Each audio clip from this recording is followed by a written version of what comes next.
Bharat, good morning. Vipin, good morning. Ruchi, good morning. Yukti, good morning. Ayush, good morning. Ayush, good morning. Neeraj, good morning. Shashi, good morning. Dhruv, good morning. Dash, good morning. Jai Shri Krishna, beta. Sneha, good morning. Devin, एकदम मजामा. How are you, beta? Shivam, good morning. Nisha, good morning. कैसे हो sir? चाय पिया? चाय तो अभी मिलेगा. Too good. गौरव, good morning. Mahi, good morning.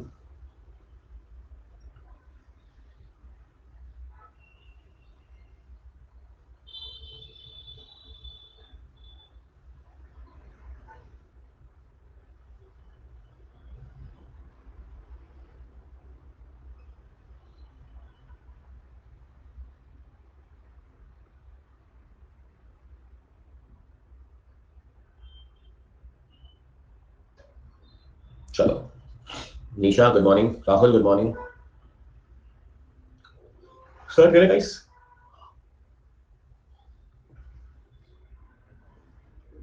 Yes, sir.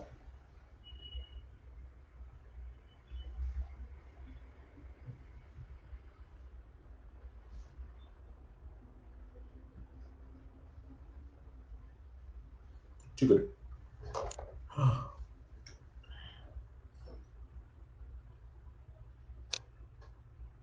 हमें तो कोई चाय बना के नहीं देता. अरे क्या बात है. तू आ जा यहाँ पे, मैं तेरे को फोन में डाल के दे देता हूँ चाय. ठीक है.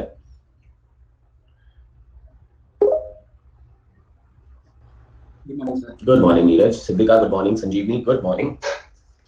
Good morning, guys. Good morning. Sir कल हम लोग ने मैनेजरियल रेम्यूनरेशन कंप्लीट कर दिया था. Yes, sir. तो मैनेजरियल रेम्यूनरेशन मैक्सिमम कितना परसेंट होना चाहिए? 11% of net profit. 11% of the net profit. फिर मैनेजिंग डायरेक्टर टोटल कितना मैक्सिमम जा सकता है? 10%. और हर एक मैनेजिंग डायरेक्टर को कितना मैक्सिमम जा सकता है? 5% maximum individually. अच्छा, फिर अदर डायरेक्टर्स को अगर कंपनी में मैनेजिंग डायरेक्टर ना हो तो? अगर ना हो तो 3%. और अगर हो तो? 1%. Wonderful. Tushar, good morning. Sneha, good morning बेटा. ये हो गया मैनेजरियल रेम्यूनरेशन की कहानी. प्रॉफिट कैलकुलेट करना है एज पर सेक्शन 198 इज टैक्सेबल प्रॉफिट. बराबर. Yes, sir. उसके बाद शेड्यूल 5, अगर कंपनी जिसका प्रॉफिट इनसफिशिएंट हो तो उनको क्या करना है? तो कंपनी जिनका प्रॉफिट अगर इनसफिशिएंट हो तो उनको वो करना है, बहुत सिंपल लैंग्वेज में, इफेक्टिव कैपिटल कैलकुलेट करना है. Yes, sir. Effective capital should be short term borrowings जो नहीं लेते बेटा. Short term borrowings are not considered as capital, they will be part of working capital. Thus short term borrowings इसी नहीं लेते because working capital का part बन जाता है. That is current liability. Current assets minus current liability, working capital आ जाता है. तो दश बिजनेस को दो टाइप का पैसा चाहिए होता है, एक है लॉन्ग टर्म और एक है शॉर्ट टर्म. लॉन्ग टर्म को कैपिटल बोलते हैं, शॉर्ट टर्म को वर्किंग कैपिटल बोलते हैं. हाँ, इफेक्टिव कैपिटल में आना चाहिए capital plus reserves minus losses and plus borrow funds. अगर इन्वेस्टमेंट कंपनी है तो इन्वेस्टमेंट्स माइनस नहीं करना है, पर अगर नॉन इन्वेस्टमेंट कंपनी है तो इन्वेस्टमेंट्स माइनस करनी है. Poonam, good morning. Too good. उसके बाद डिविडेंड के रूल्स भी सिखा दिए थे मैंने. Yes, sir. कि अगर करंट ईयर का प्रॉफिट इनसफिशिएंट हो डिविडेंड देने के लिए तो पास्ट ईयर के रिजर्व से डिविडेंड दिया जा सकता है. Yes, sir. और वो डिविडेंड देने के लिए हमें 3 रूल फॉलो करने पड़ेंगे. तो मेरे में कुछ भी शो नहीं हो रहा है. एक मिनट रुको, मैं शो कर ही नहीं रहा हूँ. मेरा पहला लाइन ही हो रहा है. तो पटेल, गुड मॉर्निंग. सर एक डाउट है, लिखना कैसे पता नहीं चल रहा है. एक मिनट कॉल पे लोगे क्या लिखना है? 10 मिनट रुक जा बेटा, पहले तो डिस्कशन चल रही है, अभी तो कुछ चालू ही नहीं करा है. पूनम कह रही है आज मेरा बर्थडे है, विश कर दो फ्यूचर के लिए. फ्यूचर के लिए विश कर देते को. अरे वाह. आज के लिए विश नहीं कर देते. ठीक है, आज का दिन अच्छा जाए ऐसे नहीं बोले थे को, बोले आज आगे का दिन अच्छा जाए. तो डिविडेंड के 3 रूल्स है ना अपने. Yes, sir. तो डिविडेंड के लिए पहला रूल है कि डिविडेंड का रेट है ना पास्ट के एवरेज से कम होना चाहिए. Yes. उससे बढ़ नहीं सकता. सेकंड, डिविडेंड का जो अमाउंट है वो 10% of paid up paid capital. Capital plus free reserves होना चाहिए. Yes, और डिविडेंड देने के बाद रिजर्व्स का balance 15% of paid up capital से नीचे नहीं जाना चाहिए. ठीक है ना? sir. चलो बढ़िया. Poonam madam, wish you a very happy birthday. And बस ऐसे क्या धमाल करते रहो लाइफ में.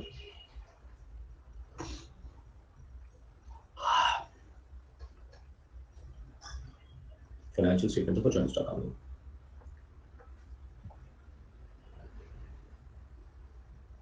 यस युक्ति मैडम, थोड़ा मैं एक काम कर लूँ फिर हम उनसे कॉल पे कनेक्ट करते हैं. चलिए सर, अभी टाइम लिखिए फाइनेंशियल स्टेटमेंट्स. ये कल लिख ली थी पर एक बार फिर से लिखता हूँ. तो नीरज, अगर हम लोग फाइनेंशियल स्टेटमेंट्स की बात करें Yes. तो कौन सी चीजें बनानी पड़ेगी हमें? Balance sheet, profit and loss account, cash flow statement, notes forms. अरे जा क्यों रही है पूनम? लेक्चर अटेंड नहीं कर रही है तू? सर मैं जा रही हूँ, कल का रिकॉर्डिंग आपका देखना है. आज से अभी से चालू कर ले, कल का रिकॉर्डिंग बाद में देख लेना पूनम. आज नया ही चीज है बेटा. फर्स्ट वन है हाँ निशा लिखना है। बैलेंस शीट नहीं लिखते, सबसे पहले लिखते हैं प्रॉफिट एंड लॉस अकाउंट।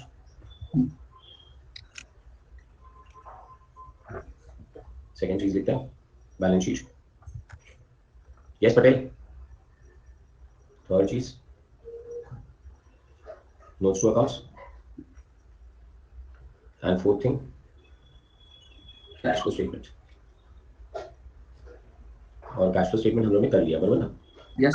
तो ये चैप्टर में भी कैश फ्लो स्टेटमेंट कवर करने की जरूरत नहीं, कैश फ्लो स्टेटमेंट तो हम लोग ने एक अलग चैप्टर बना के कवर कर लिया। तो हमें इस चैप्टर में क्या कवर करने की जरूरत है? Profit and loss account, balance sheet और नोट्स टू अकाउंट्स, बराबर है? Yes. ये 3 दिन के बाद आज एक बार नींद हुई ना, तो एकदम हैवी डोज लग रहा है। वहां पे गया था पटना, एक दिन जाने में, एक दिन आने में, एक दिन वहां रुकने में, 3 दिन ढाई ढाई बजे तक सो रहा था मैं। चलो अब हम लोग जाते हैं सबसे पहले format of profit and loss account. हाँ दर्श बोलना बेटा। फॉर्मेट ऑफ क्या क्या डाउट है तो पूछ तू। Profit and loss account.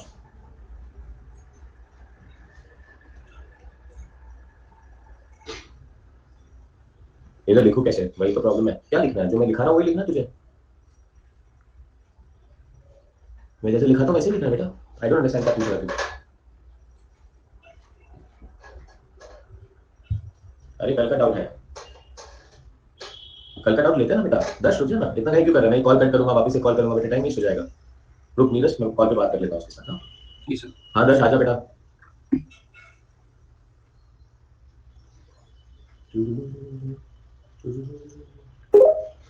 हाँ, उसका डाउट है वो लिख नहीं पा रहा है, मतलब मैं समझा नहीं पाया देवेन क्या पूछ रहा है वो। हाँ बोल दर्श बेटा। आवाज आ रहा है सर? आ रहा है ना? हाँ सर, मेरे को डाउट ये था सर, आपने लिखा था ना सर कि इन्वेस्टमेंट कंपनी को, नॉन इन्वेस्टमेंट कंपनी को इन्वेस्टमेंट्स माइनस करने होते हैं सर। हम्म। सर ऐसा क्यों सर? तू बोला लिखू कैसे? अभी डाउट अरे मेरे सर को कंफ्यूज कर रहा है तू। नॉन इन्वेस्टमेंट कंपनी को इन्वेस्टमेंट माइनस करना है, बिकॉज उनका काम इन्वेस्टमेंट करना नहीं होता है। तो ओके। अगर उन्होंने इन्वेस्टमेंट की है तो वो पैसा बिजनेस में नहीं लगाया, वो पैसा इन्वेस्टमेंट में लगा। और सर रिवैल्यूएशन रिजर्व वाला सर, रिवैल्यूएशन रिजर्व का तो पैसा ही नहीं होता बेटा। मतलब वो अपने को कैश रिसीव नहीं हुआ होता ऑफ इसलिए। कोर्स नहीं। ओके सर, बस यही पूछना था सर, पर इसको लिखे कैसे? मैं वो मेरे को समझ नहीं आ रहा था। तो वो कल तो मैंने लिखाया था सब कुछ। मैंने लिखा है सर, पर मेरे को ऐसा समझाना समझ नहीं आ रहा था। कल का लेक्चर देखा नहीं रहता तूने? देखा है सर। तो ये इतना अच्छे से तो समझाया था मैंने। आपको मालूम है मुझे डायग्राम बना के दिखाया था कि नॉन इन्वेस्टमेंट कंपनी को इन्वेस्टमेंट क्यों माइनस करना है। एक्चुअली नॉर्मल क्लास होना चाहिए था रुचि, फिर अपन लाइट बंद करते तो टपली बजाते थे इसको थाड़ थाड़ थाड़ ऐसे। Thank you sir. Thank you. और कौन कौन बोला कौन था उसको लाइन पे कॉल पे ले लो, उसको ही बजाओ। 10 लोग। हे सर, यस सर। वो टीचर नहीं करते ऐसे। वर्चुअल कटिया कर दीजिए सर। एक्चुअली वर्चुअली कैसे बजाया उसको पता नहीं है। डिजिटल टपली। सर डिजिटल टपली में आते हैं इसको।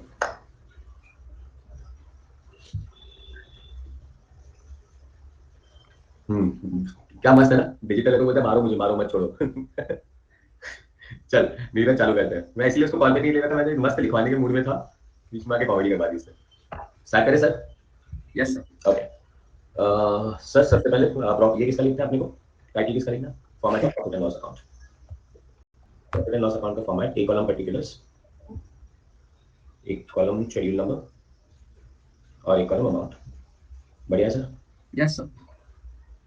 ऑफ कोर्स हम लोग बाकी के टाइम पास तो करेंगे, that is in the books of और profit and loss account for the ये रंजित। ईयर एंडेड, वो सब तो करना ही करना है।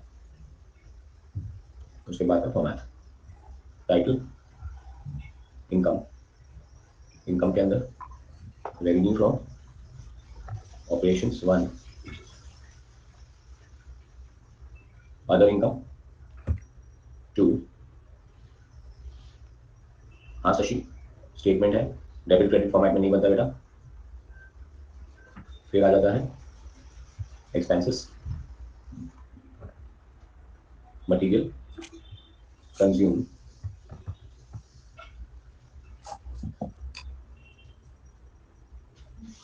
अच्छा वो कह रही है तो आपने ऊपर अकाउंट लिख दिया, ठीक है शशि, भावना है समझ जाओ बेटा। Purchase of stock in trade, जब ये लोग पूछेंगे लिखा क्या है, थोड़ा बराबर लिख देता हूँ।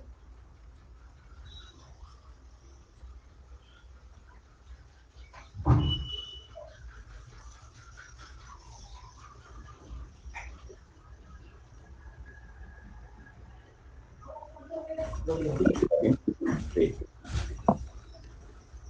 Changes in inventory.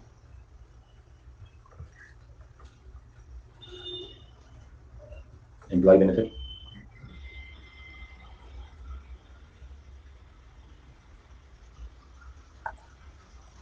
हाँ साथ साथ में लिखना शुभम। मटेरियल कंज्यूम लिखना है या नहीं लिखना है? क्यों नहीं लिखना? क्या प्रॉब्लम है मटेरियल कंज्यूम के साथ क्योंकि तेरे को? फाइनेंस कॉस्ट,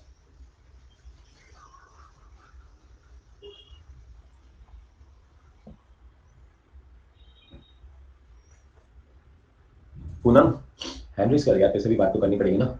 डेप्रिशिएशन, तेरा बर्थडे तो तुझे कुछ लूटना तो पड़ेगा। ये आज मेरे को अभी लाइव लेक्चर का डिसएडवांटेजेस दिख रहा है Yes. कि डब्ल्यू भी अपने को डिजिटल मारनी पड़ रही है, अपने को केक भी डिजिटली काटना पड़ेगा। Hmm.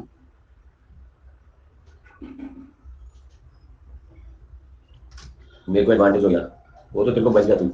हम लोग ने ऐसे क्वेश्चन, फालतू क्वेश्चन पूछने वाले बच्चों से क्लास में डांस भी कराया एक बार। हम एजुकेटेड थोड़े अलग है दर्श, क्या कैसे गुस्सा करके कैसे उसके डाउट को आंसर नहीं करे, ऐसा नहीं करते, आंसर कर देते हैं। फिर उसे डांस करवाया, कल ही सिखाया सब कुछ, उसी चीजों का डाउट पूछ रहा है तो डांस कर। दर्श आपको पनिशमेंट मिलती है कि आपको 1 मिनट पे डांस करना है और उसका वीडियो हमें भेजना है ग्रुप में।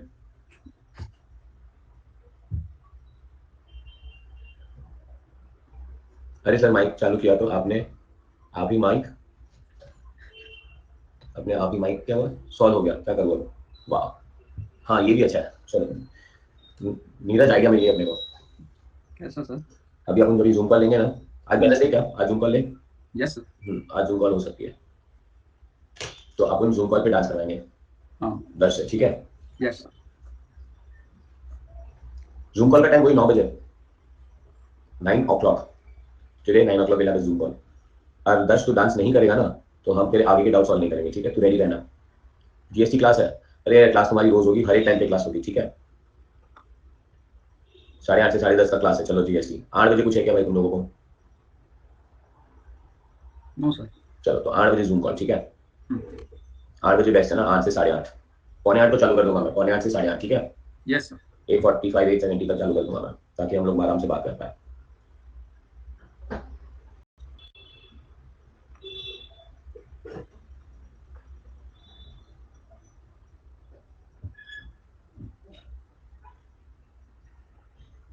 चलो लिंक देना मत भूल जाना। अरे भाई कौन भूलता है यार, ऐसे बोलते हो तुम लोग तो क्या करूं मैं।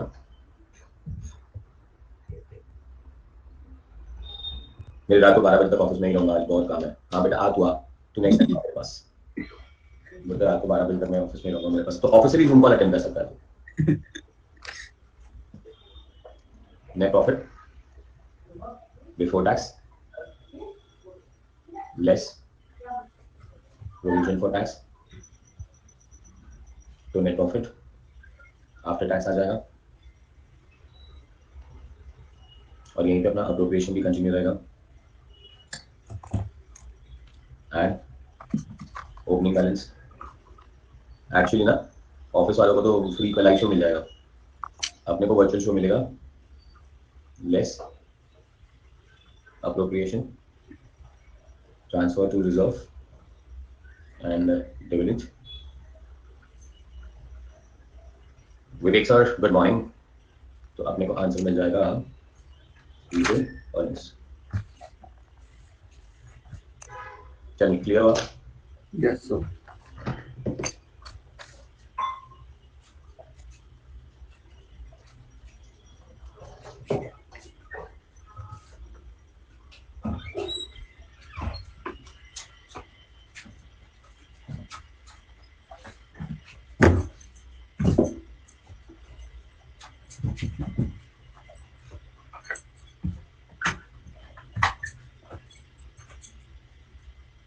चलो बेटा Yes. सर ऐसा ही फाइनल अकाउंट का क्वेश्चन आता है एग्जामिनेशन में, yes Deven same. Sir appreciation appreciation appropriation, जो लोग क्लास अटेंड नहीं करते वो जूम कॉल अटेंड करने की बात कर रहे हैं, मेरा प्रभाव दिखाओ। हाँ बेटा पक्का, बेटा वो क्लास में ऐसे ऐसे लोग आएंगे दर्श जो क्लास में उड़ते रहते हैं भूत बन के, वो भी आएंगे। ओपनिंग बैलेंस किसका है Shashi? Opening balance profit and loss account का ही है। फिर ऐसे लोग भी आएंगे जिनकी लाइब्रेरी की चाबियां छूट जाती है, भाग भाग के चले जाते हैं लेक्चर बंद करके। Transfer to reserve, Sanjeevani, dividends, बेटा ये सब तुम्हें समझना चाहिए अभी राहुल सर की लैंग्वेज, ये सब हमने AS3 में लिखा ही है। यस पर नीरज मेरे को एक चीज नहीं समझा, अगर तू समझा सकता है तो, कि निशा का इंटरनेट चला गया था और राहुल अपनी लाइब्रेरी की चाबी भूल गया था, ये दोनों एक ही टाइम पे हुआ था।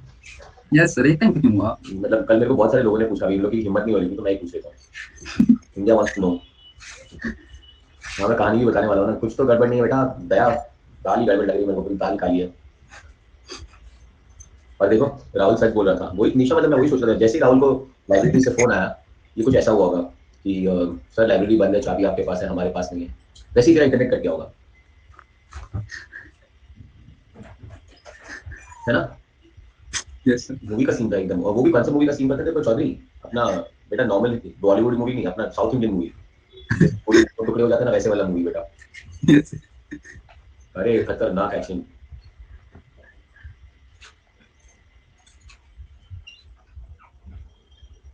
डे बिफोर नाइट को की खो गई थी, तो डे बिफोर नाइट को की खो गई थी, पर तू क्लास में आने के बाद क्यों गायब हुआ?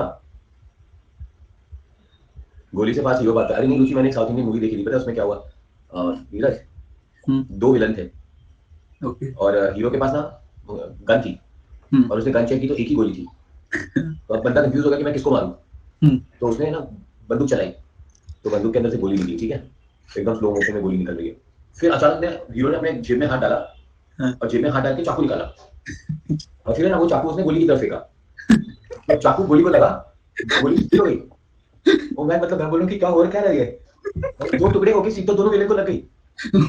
अरे तो पागल, तो एक अगर तेरे पास चाकू था तो एक गोली तूने एक को मारी होती और दूसरे को चाकू मार दिया होता। और सेकंड चीज तो यार, वो गोली इतनी स्लो मोशन में क्यों चल रही थी? फिर गोली मारी, फिर इसने जेब में हाथ डाला, चाकू निकाला, फिर उसको मारा, और क्या मजा आया, कुछ मजा आया। अपने को अपने ही अकेडमी पे एक प्रोफेसर है फिजिक्स के लिए, ठीक है, और बहुत अच्छे फ्रेंड है मेरे।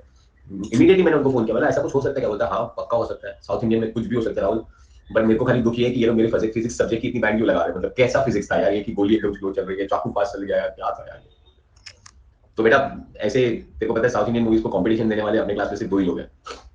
यस हाँ एकदम फुल ऑन कंपटीशन देते हैं।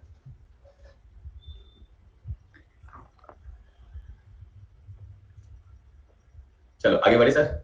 यस ये शशांक तो बहुत हो गया ना बेटा, एक बार मारेंगे तो 3 विलन गिरेंगे फिर उड़ जाएंगे, अरे मतलब मैं तो बोलता हूँ हीरो से हाथ चलाता है तो ऐसे पूरी विलनों की गोली ऐसे उड़ जाती है, मजा आता है देखने में, ठीक है। चलो सर अब ना थोड़ी अंडरस्टैंडिंग ले लेते हैं, बहुत कॉम्प्लिकेटेड अकाउंट है ही नहीं है। तो पहले इनकम में सबसे पहले क्या लेना है अपने को? रेवेन्यू फ्रॉम ऑपरेशंस, और रेवेन्यू फ्रॉम ऑपरेशन के बाद आता है क्या? Other income. इसके पहले कहानी सुनानी थी, अभी मेरे को याद आ रही तो कहानी सुना देता हूँ, ठीक है भाई? यस तो कहानी कुछ ऐसी है नीरज, सालों पहले हम पढ़ाते थे सीपीटी, अब सीपीटी पढ़ा रहे हैं, तो सीपीटी के तो बच्चे ये इंटर से भी खतरनाक ना। यस सर अब ये राहुल और निशा ने जो हरकत की उससे भी खतरनाक, बरोबर कि नहीं? क्योंकि सीपीटी में हमको पढ़ना नहीं होता यार, हम लोग को पढ़ाना होता है। इंटर में क्या नीरज, तेरा और मेरा रिलेशन 50-50% है अभी। इनफैक्ट लाइव ये जो फेस टू फेस नहीं चलता, ये लाइव चलता है ना, उसमें तुम्हारा और मेरा रिलेशन 60-40 होता है, मतलब 60% तुम्हें पढ़ना होता है और 50% 40% मैं पढ़ा रहा हूँ, बरोबर ना? बिकॉज यहाँ पे तुम्हारा फोकस थोड़ा ज्यादा होना चाहिए, यहाँ पे तुम्हारा मोटिवेशन थोड़ा ज्यादा होना चाहिए, तुम्हारा कंसिस्टेंसी थोड़ा ज्यादा होना चाहिए, बिकॉज तुम्हारे लिए यहाँ पे बहुत सिंपल है नीरज, एक दिन नहीं उठना और क्लास में नहीं आना। जब फेस टू फेस क्लास होती है ना बेटा, तो उसमें कंपल्शन एक और ही होती है कि आज क्लास नहीं गए तो वो मिस हो गई। आगे देख नहीं सकता। हाँ और मिस हो गई तो मिस हो गई भाई, कल खाली नोट्स लेनी पड़ेगी, लिखना पड़ेगा, कोई समझाने वाला नहीं होगा वापस।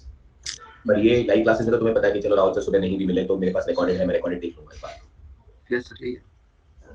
फेस टू फेस में तो ऐसा होता नहीं है ना बेटा। और फाइनल में आओगे ना बेटा नीरज, तो तेरा और मेरा रिलेशनशिप रहेगा 90-10 का, मतलब मेरा पढ़ाने का इंटरेस्ट कितना है और तुम्हारा पढ़ने का इंटरेस्ट कितना होना चाहिए? 90। मतलब भाई तुम जितना पूछोगे उतना मैं बताऊंगा बेटा। देखो फाइनल की दुनिया तो ना बहुत बड़ी है, इनफैक्ट तुम मुझसे बात करोगे, तुम जब मुझसे एसएफएम भी सीखोगे प्री रिकॉर्डेड कंटेंट में, तभी तुम्हें पता चलेगा कि नॉलेज मेरे पास बहुत है, खजाना है। अब तेरे हाथ में है कि तेरे को वो खजाना कितना लेके जाना है। But then you have to keep on asking me questions, sir ये कैसे करते, सर वो कैसे करते, सर वो कैसे करते, सर ये कैसे करते, है ना? So that is how it will go. Anyways आगे बढ़ते हैं। यस तो क्या हुआ पता है, वो फाउंडेशन में 250 बच्चों का बैच था, और जैसे मैं ये बैच लेता हूँ ना बेटा, मेरे को सब कुछ याद रहता है, ठीक है ना? ये बैच में थोड़ा नाम रखने में, नाम याद रखने पड़ते, थोड़ा टाइम लगता है। अभी तू बीच में 2-3 दिन नहीं तो मैं पूछ रहा था नीरज का है, यस फिर आयुष्वत नहीं है तो मैं पूछता रहता हूँ आयुष्वत का है, वो वापस बेचारा एक दिन आया दूसरे दिन नहीं आया, वो थोड़ा टेंशन में आ गया, मेरे को उसका नंबर चाहिए, किसी के पास आयुष्वत का फोन नंबर है तो मुझे भेजना प्लीज। तो मेरे को मिला था पटना वो आयुष्वत, ठीक है, बोलता बैकलॉग क्रिएट हो गया, अब मैं ग्रुप 1 नहीं करूंगा, ग्रुप 2 करूंगा पहले, तो बेटा और फंस जाएगा वो, मुझे उसे समझाना पड़ेगा थोड़ा। यस सर, जीवन की कुछ क्लासेस तो ली हैं, उसकी सारी लेनी पड़ेगी। हाँ, और वापस वहां पे भी बैकलॉग तो क्रिएट वहां पे भी होने वाला है। Yes sir. आधा तो हो गया उसका जीवन बेचारे का। ठीक है, उससे बात करके मैं समझाऊंगा उसे, ठीक है ना। रुचि मेरे को मैसेज में भेजना बेटा, ऐप में मत लिखना। तो क्या हुआ पता है, वो वहाँ पे अपने भाई 250 बच्चे सबको पहचानते कौन आ रहा है कौन नहीं आ रहा है, ठीक है ना। और फाउंडेशन में थोड़ा स्ट्रिक्ट रहना पड़ता है अटेंडेंस के मामले में, तो सब पता होता है कौन क्या कर रहा है। अब एक दिन मैं क्लास में जा रहा था, तभी बाइक थी मेरे पास, बुलेट थी, बुलेट पे जा रहे थे और देखा कि भाई 2-3 बच्चे नीचे क्लास के एक गली पहले थोड़ी डिस्कशन करे जा रहे हैं, ठीक है। उन्होंने मुझे नहीं देखा उस दिन, और वैसे ही वो क्लास थी सुबह 7 बजे वाली, तो वैसे ही सब नींद में होते थोड़े, हम भी थोड़े नींद में थे, क्लास में पहुंचेंगे चाय पियेंगे तब होगा। यस, पहुंच गए क्लास, 7 बजे क्लास चालू कर दी, क्योंकि वो 3-4 लोग जो डिस्कशन कर रहे थे ना वो आए नहीं है, ठीक है, 10 मिनट नहीं आए, 15 मिनट नहीं आए, आधे घंटे तक नहीं आए। फिर हम बाहर गए, हमारी काउंसिलर को हमने कहा, उस बंदे का नाम भी मेरे को अभी तक याद है, और मैं तेरे को बताऊं नीरज, ये कहानी होगी मिनिमम 18 साल पुरानी। 18 साल पुरानी? हाँ सीरियसली, उस बंदे का नाम था नमित, और उस लड़की का नाम था मेरे ख्याल से शिल्पा। अच्छा। तो मैंने बोला काउंसिलर को कि भाई नमित के घर पे, नमित को फोन लगाओ, नमित के घर पे नहीं, नमित को फोन लगाओ।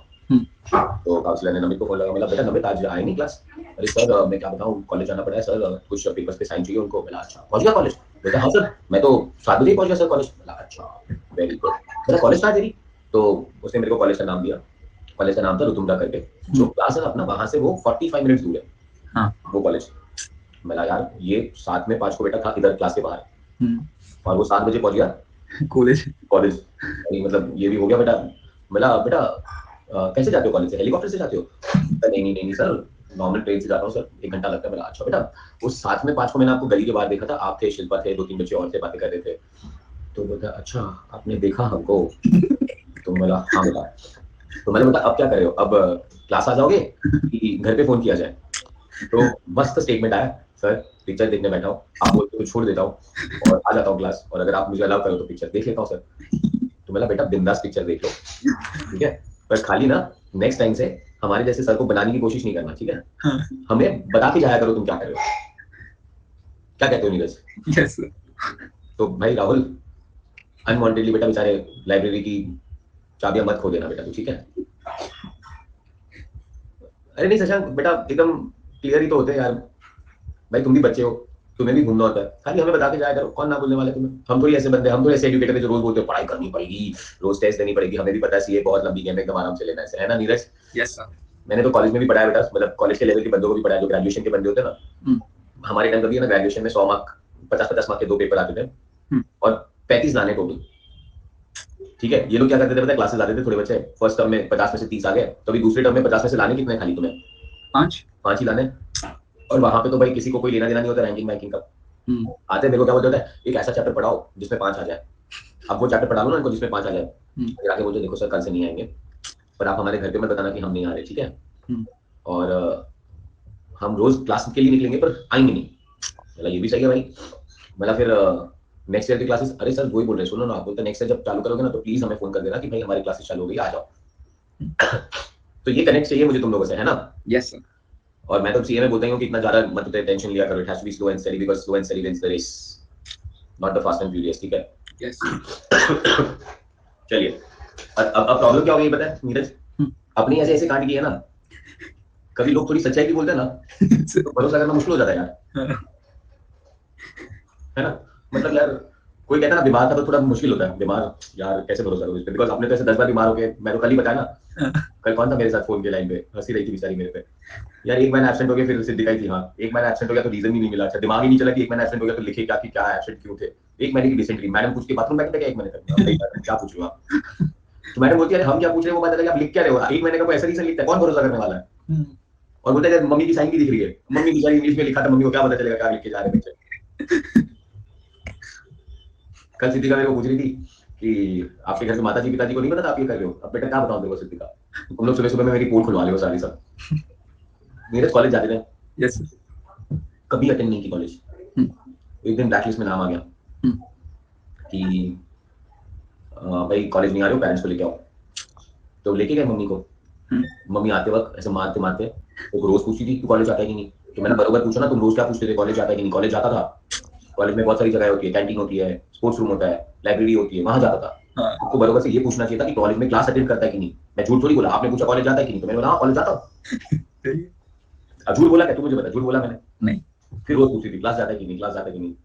फिर मम्मी को बता दिया, मम्मी 150 बच्चे हैं क्लास में, गिन के 8-9 बच्चे आते हैं, ये सब स्कॉलर वाले लोग होते हैं, हमारे लिए वो कॉलेज नहीं बनी, हमारे लिए कैंटीन बनाई गई है, हमारे लिए स्पोर्ट्स रूम बनाया गया है, हमारे लिए लाइब्रेरी बनाई गई है। लाइब्रेरी भी इसलिए बनाई गई है बिकॉज वो मैं शेयर नहीं कर सकता हूँ तुम्हारे साथ, वो किसी और दिन के लिए रखते हैं, ठीक है? Okay sir. चलो आगे बढ़ते हैं। अभी ये हो गया format of profit and loss account, ठीक है? अब आता है फॉर्मेट, तो समझाना था ना तेरे को, प्रॉफिट एंड लॉस अकाउंट का समझा देता हूँ फटाफट। First one is revenue from operation. Patel सब कुछ मैं ही सिखाऊं तेरे को, अकाउंट्स भी मैं ही सिखाऊं, कॉलेज में क्या कांड करने वो भी मैं ही सिखाऊं तेरे को, तू भी ना।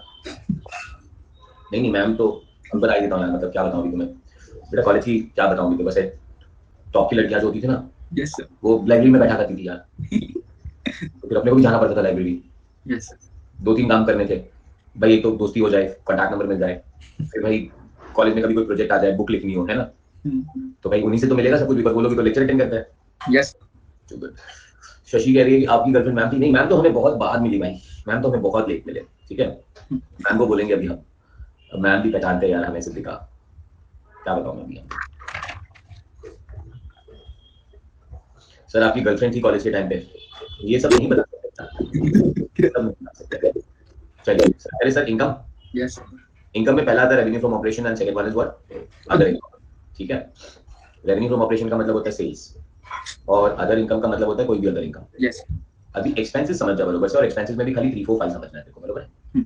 नीरज, जो कंपनी होती है ना, या तो ये मैन्युफैक्चरिंग कंपनी होती है या तो ये ट्रेडिंग कंपनी होती है। मैन्युफैक्चरिंग कंपनी का मतलब ये लोग रॉ मटेरियल लेंगे, गुड्स बनाएंगे, वर्किंग प्रोग्रेस बनेगा और फिनिश गुड्स बेचेंगे। पर अगर ट्रेडिंग कंपनी होती है ना, तो ये लोग फिनिश गुड्स लेंगे और फिनिश गुड्स देंगे। तो अगर मैन्युफैक्चरिंग फर्म है ना, तो मटेरियल कंज्यूम्ड आएगा। मटेरियल कंज्यूम का formula opening stock at purchase less closing stock. पर किसका ओपनिंग स्टॉक, किसका परचेज और किसका क्लोजिंग स्टॉक? तो सिर्फ रॉ मटेरियल का। चका सर, अगर मैन्युफैक्चरिंग कंपनी है ही नहीं नीरज, ये ट्रेडिंग कंपनी है, यस, तो ये रॉ मटेरियल खरीदेंगे नहीं। अब ट्रेडिंग कंपनी का मतलब क्या है? ट्रेडिंग कंपनी का मतलब स्टेशनरी शॉप, सारे स्टेशनरी शॉप है नीरज, ये सारी ट्रेडिंग कंपनियां होती है बेटा। अच्छा डीमार्ट बहुत फेमस हो गया, डीमार्ट पता है ना, डीमार्ट आपने बेटा? हाँ। डीमार्ट कौन सी कंपनी है, मैन्युफैक्चरिंग कंपनी है कि ट्रेडिंग कंपनी है? ट्रेडिंग कंपनी है। ये लोग अपने आप से थोड़ी कुछ भी बनाते हैं, उनके शॉप में जो भी कुछ बिक रहा है वो सब ट्रेडिंग कंपनी के ही है ना। यस। तो बेटा उनके लिए मटेरियल कंज्यूम आएगा ही नहीं उनके फॉर्मेट में। तो उनके लिए क्या आएगा? सीधा purchase of stock in trade. Stock in trade का मतलब ट्रेडिंग करने के लिए जो चीजें खरीदते हैं, परचेज खरीदते हैं, वो यहाँ पे आएगा। और चेंजेस इन इन्वेंटरी का मतलब ओपनिंग माइनस क्लोजिंग। मतलब 4 और 5 ना फिनिश गुड्स के लिए, और 3 किसके लिए? रॉ मटेरियल के लिए। भाई जो हम ट्रेडिंग अकाउंट बनाते हैं, ट्रेडिंग में ओपनिंग स्टॉक परचेज वहां पे क्लोजिंग आता है, वो इसका बैलेंस यहाँ आ गया, वो मटेरियल कंज्यूम आ गया। Yes sir. पर हाँ, यहाँ पे एक्सपेंसेस के अलग अलग कॉलम नहीं बनते कि डायरेक्ट एक्सपेंसेस को अलग करो और इनडायरेक्ट एक्सपेंसेस को अलग करो, ऐसा कुछ नहीं बनता है। यस। तो अभी वो ट्रेडिंग अकाउंट बनाने का फंडा ही नहीं है। हाँ, बट तू ये बराबर बोल रहा है कि opening stock, purchase, closing stock जो ट्रेडिंग अकाउंट का आता था वो यहाँ पे आ जाएगा। बढ़िया sir. Yes sir. Purchase of stock in trade मतलब कौन सा स्टॉक इन ट्रेड परचेज करना है? सिर्फ और सिर्फ फिनिश गुड्स का। और चेंजेस इन इन्वेंटरी मतलब फिनिश गुड्स की इन्वेंटरी, ओपनिंग माइनस क्लोजिंग। बढ़िया सर।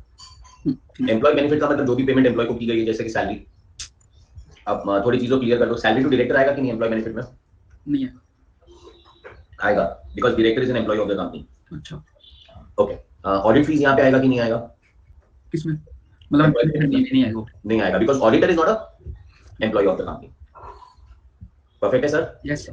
फाइनेंस कॉस्ट में क्या आ जाएगा? इंटरेस्ट आ जाएगा। डेप्रिसिएशन में क्या आएगा? सिर्फ डेप्रिसिएशन आएगा। अदर एक्सपेंसेस में क्या आएगा? पूरी दुनिया भर के अदर एक्सपेंसेस आ जाएंगे। यस। और सर यहाँ तक बैंक चार्जेस भी फाइनेंस कॉस्ट में आ जाएगा 10। और यहाँ तक का अपने को फॉर्मेट मेंटेन करना है। तो रेवेन्यू फ्रॉम ऑपरेशन का मतलब sales and other income, and expenses में आएगा पहले मटेरियल कंज्यूम, फिर purchase of stock in trade, फिर चेंजेस इन इन्वेंटरी, फिर आ जाएगा हमारा एम्प्लॉय बेनिफिट। पहले एम्प्लॉय, एम्प्लॉय के बाद फाइनेंस, फाइनेंस के बाद डेप्री, डेप्री के बाद others. Yes sir. Independent director नहीं आएगा ना यहाँ बेनिफिट में। इंडिपेंडेंट डायरेक्टर को भी एम्प्लॉय माना जाता है, so all directors will become the part of employ benefit rule. और इंडिपेंडेंट डायरेक्टर हो तो भी वो अपने कंपनी का एम्प्लॉय ही माना जाता है, और वो यहाँ आ जाएगा। ऑडिट वाला कहाँ आएगा? ही नहीं। ऑडिट वाला एम्प्लॉय बेनिफिट में नहीं आएगा तुषार, एम्प्लॉय ऑडिट वाला अदर एक्सपेंसेस में आ जाएगा बेटा। कहीं आएगा ही नहीं कोई तुषार बेटा, कहीं लिखेंगे नहीं तो बेटा अकाउंट्स राइट कैसे होंगे? लिखना सब कुछ है, कहाँ लिखना है वो इंपॉर्टेंट है। सर जो चेंज इन इन्वेंटरी था वो ओपनिंग फिनिश गुड्स का stock minus closing finish goods का stock. Yes sir, yes sir. Because raw material का स्टॉक होगा ना, तो वो तो मटेरियल कंज्यूम में आ जाएगा। यस, वो ओपनिंग क्लोजिंग आ जाएगा। ठीक है। अभी तुषार कह रहा है इसलिए थोड़ा अकाउंट के अंदर और डीप जाके कोई एक चीज समझा रहा हूँ तुम लोगों को, ठीक है। शायद वो फाइनल अकाउंट से रिलेटेड नहीं बट अकाउंट से रिलेटेड हो। मैं 2-3 दिन पहले ये मैं तेरे को बोल रहा था ना, एक और एंट्रेंस एग्जाम होती है ईपीएफओ करके, उसका अकाउंट्स ले रहा था मैं। वहाँ पे बच्चों को अकाउंटिंग कॉन्सेप्ट्स, कन्वेंशंस और प्रिंसिपल समझा रहा था। अगर तुम लोग थोड़े फ्री होते हैं तुम लोग को इनवाइट कर लिया होगा, बिकॉज़ वो कॉन्सेप्ट्स, कन्वेंशन और प्रिंसिपल पढ़ना बहुत जरूरी है, जो तुम फाउंडेशन में पढ़ा हो। बट फाउंडेशन में कैसे पढ़ा है वो मुझे नहीं पता, बट तुम लोगों के पास बाकी सारी रिस्पांसिबिलिटी फिलहाल ज्यादा है कि अभी हम वापस नहीं जाए, फाउंडेशन में नहीं जाए। तो वहाँ पे हमको बेटा पढ़ा रहा था मैं GCA, going concern, consistency, approval वगैरह वगैरह सब कुछ। उसमें कॉन्सेप्ट है अकाउंट्स में जिसका नाम है कॉन्सेप्ट ऑफ मटेरियलिटी। पढ़ा है तूने? यस सर, करवाया था बोल क्या होता है ये? कि जो चीजें मतलब मटेरियल होती हैं उनको अलग से शो करना होता है, वंडरफुल। जैसे उनको अलग से शो करना होता है, और जो चीजें मटेरियल नहीं होती है उनको अलग से शो नहीं करना होता है। पर उसका मतलब ये नहीं कि शो नहीं करना होता है, उनको अलग से शो नहीं करना होता है। अकाउंट्स में बेटा रिकॉर्ड तो सब कुछ करना है, 1 रुपया भी गायब नहीं होना चाहिए। 1 रुपया भी गायब हो गया तो अकाउंट्स टैली कैसे करेगा? अभी एग्जैक्टली क्लियर बेटा कौन? Yes sir. तनु बहुत नीचे जा रहे हो बेटा। मटेरियल कंज्यूम समझा दिया, रॉ मटेरियल का opening plus purchase minus closing, बस इतनी सिंपल सी कहानी है बेटा। तो उसमें भी मैंने आपको सिखाया मटेरियलिटी में, बिकॉज ये पीएसएम में आ चुका है। तो मटेरियलिटी का मतलब पीएसएम पता है ना देखो, अकाउंटिंग पॉलिसी से लेकर के वक्त पीएसएम का ध्यान रहना चाहिए। PSM P stands for prudence, S stands for substance, O for man, stands for materiality. Audit fees में सिर्फ ऑडिट को, ऑडिटर के लिए जो फीस पे करिए वो ऑडिट फीस में आएगी। पर अगर हम ऑडिटर को फीस पे कर रहे हैं which is not related to audit, which is related to something else, मतलब विच इज रिलेटेड टू, मैं तुझे क्या बताऊं, which is related to taxation advice, okay, तो वो ऑडिट फीस में नहीं आना चाहिए। Yes sir. बिकॉज ऑडिटर बेटा कौन है? मतलब यार बड़े से बंदे बनने वाले तुम लोग चार्टर्ड अकाउंटेंट्स, और चार्टर्ड अकाउंटेंट्स खाली ऑडिट का काम करने के लिए नहीं बनेंगे। फिर तुमको टैक्सेशन आता है, तुमको फाइनेंसेस आता है, तुमको बहुत सारी चीजें आती है। Yes sir. तो तुम कहीं ना कहीं ये सारी चीजों में लोगों को हेल्प कर सकते हो अपना बिजनेस बढ़ाने के लिए। पर ऑडिट फीस का मतलब सिर्फ audit fees, this is known as concept of materiality. Yes sir. अभी प्रिंटिंग एंड स्टेशनरी बोलते तो कॉन्सेप्ट ऑफ मटेरियलिटी फॉलो कर दो कि भाई प्रिंटिंग एंड स्टेशनरी में बोलूंगा एक पेन खरीदा, एक पेंसिल खरीदा, एक पेपर खरीदा, एक रबर खरीदा, तो अलग अलग दिखाने की जरूरत नहीं है। तो साथ में कंबाइन करके कहां दिखा दो? Printing stationery, printing and stationery, ठीक है ना। Yes. बट तुषार जैसे पूछ रहा था, तुषार मेरे को डरा था कि भाई ये कहीं आएगा ही नहीं। नहीं, ऐसा नहीं होता कि ये कहीं आएगा ही नहीं, आएगा तो सब कुछ। यस बढ़िया सर। तो इनकम में से एक्सपेंसेस माइनस कर देंगे तो नेट प्रॉफिट बिफोर टैक्स आ जाएगा, लेस प्रोविजन फॉर टैक्स करेंगे तो नेट प्रॉफिट आफ्टर टैक्स आ जाएगा। ऐड ओपनिंग बैलेंस, किसका ओपनिंग बैलेंस? पीएनएल अकाउंट का ओपनिंग बैलेंस, सब कुछ लास्ट ईयर का। और वो टोटल करने के बाद अप्रोप्रिएशन माइनस कर देंगे, और अप्रोप्रिएशन दो ही होते हैं, बता के थक चुका हूं। Transfer to reserves and dividend declare, तो ये माइनस हो जाएगा, तो अपना आंसर आ जाएगा रिटेन्ड अर्निंग्स। बढ़िया सर। चलो ये किसका फॉर्मेट हो गया? Profit and loss account. अभी हम लोग लिखते हैं format of balance sheet. Title पे लिखिए format of balance sheet. Format of cash flow statement कराऊंगा नहीं, because cash flow statement EX3 में आप कर चुके हो ऑलरेडी। Yes sir. और बैलेंस शीट का भी फॉर्मेट मैंने कहीं ना कहीं तो कराया होगा, कि नहीं कराया अभी तक आपको कभी भी जीवन में? सर बीच बीच में मतलब हमने जो चैप्टर की कुछ तो आया ही था। आए थे ना, ठीक है। तो सर आप मुझे बताइए अभी आपको कितना याद है फॉर्मेट ऑफ बैलेंस शीट? मुझे याद है मैंने एक लेक्चर ही लिया आधा घंटा फॉर्मेट ऑफ बैलेंस शीट समझाने में, कोई कमी अकाउंट से पहले, रिडम्पशन ऑफ प्रेफरेंस शेयर्स से पहले। Yes sir. Sir balance sheet के कितने पार्ट्स होते हैं? 2 पार्ट। 3 पार्ट। पहला पार्ट होता है इक्विटी, सेकंड पार्ट होता है लायबिलिटी, थर्ड पार्ट होता है असेट्स। Yes sir. पर हम लोग इक्विटी और लायबिलिटी को साथ में लिखते हैं, और क्यों इक्विटी और लायबिलिटी को हम लोग साथ में लिखते हैं? बिकॉज इक्विटी एंड लायबिलिटी दोनों ही क्रेडिट बैलेंसेस दिखाते हैं, इसीलिए। यस तो टाइटल क्या आता है? इक्विटी। इक्विटी में सबसे पहला टाइटल आएगा share holder funds. Very good.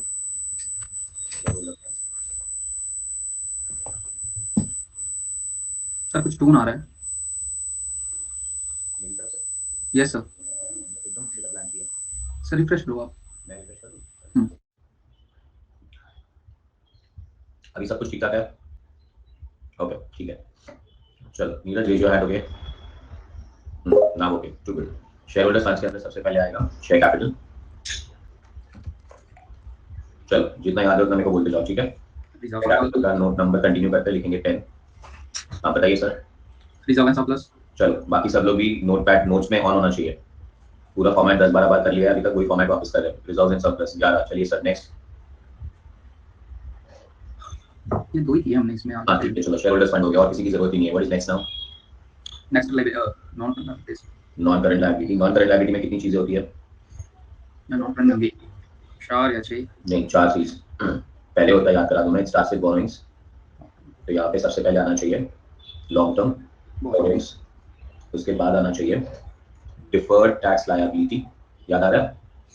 Yes sir. पर डिफर्ड टैक्स लायबिलिटी अभी तुम्हें पता नहीं चलेगा, ग्रुप 2 में इसका अकाउंटिंग स्टैंडर्ड आएगा। कल ही ग्रुप 2 का प्लान बना है, ग्रुप 2 स्टार्ट करूंगा दिसंबर 1 से, और इसीलिए आज जूम कॉल रखेंगे। जूम कॉल मैंने पहले ही बोल दिया 7:45 से स्टार्ट करेंगे। Yes sir. Long term borrowing आ गई, डिफर्ड टैक्स लायबिलिटी आ गया, उसके बाद क्या आता है? प्रोविजन लास्ट में आएगा। प्रोविजन लास्ट में आएगा। बरोबर, एकदम बरोबर sir. Other non current liability, बहुत अच्छा तरीका है, जैसे ये याद करा था ना कि क्लिक हो जाना चाहिए, ऐसे ही याद कराया था कि it starts with borrowing ends with provision, starts with borrowing ends with provision. और सर लास्ट में आ गया अदर नॉन करंट लायबिलिटी के बाद आता है लॉन्ग टर्म प्रोविजंस। यहाँ पे प्रोविजन लास्ट लाइन पे बैठता है।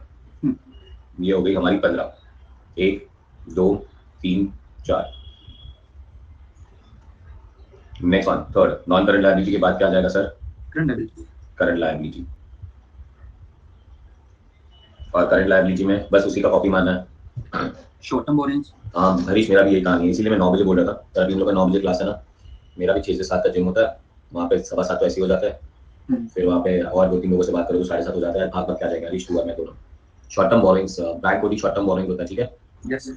तो शॉर्ट टर्म बोरिंग और नोट नंबर कंटिन्यू करते रहो, कॉपी करो। डिफर्ड टैक्स लायबिलिटी की जगह पे क्या आएगा? याद है सर। Trade pebbles.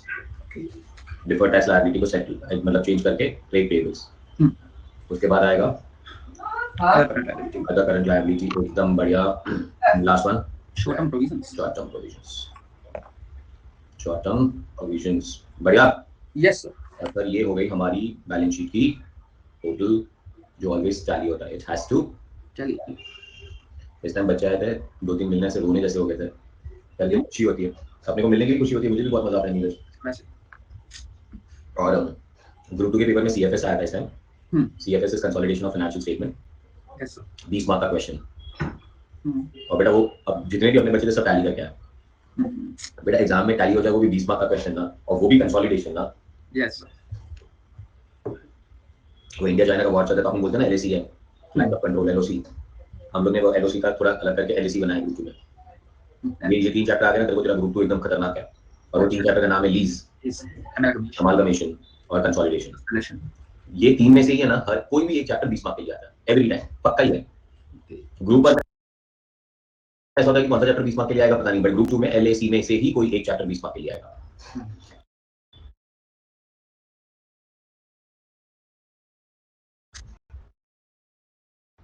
चलिए सर, नेक्स्ट पार्ट आ जाता है हमारा असेट्स। और असेट्स में हम लोग आते हैं first one non current assets. Of course पक्के नॉन करंट असेट्स। चलो नॉन करंट असेट्स में बोलो first one fixed assets. Fixed assets.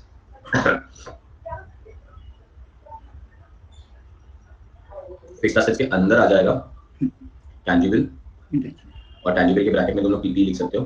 Actually PP लिखो और पीपी के ब्रैकेट में टैंजिबल लिखो। Perfect Ruchi. LAC is like cameras in action. Oh wow. और तू बेटा जा मूवी में जाके कुछ कर ले। एलएसी का मतलब अकाउंट्स में lease, amalgamation and consolidation. PP का मतलब होगा टैंजिबल। और ये हो जाएगा हमारा 20। उसके बाद आएगा इंटैंजिबल एसेट्स 21। टैंजिबल इंटैंजिबल के बाद क्या आएगा सर, अभी बताइए? इन्वेस्टमेंट्स होगी। इन्वेस्टमेंट्स, लॉन्ग टर्म इन्वेस्टमेंट्स बोल सकते हो आप सर। बढ़िया जा रहे हो। चलिए सर, लॉन्ग टर्म इन्वेस्टमेंट्स के बाद अब लॉन्ग टर्म एसेट कौन सा होगा? Deferred tax asset. Tax asset. Yes.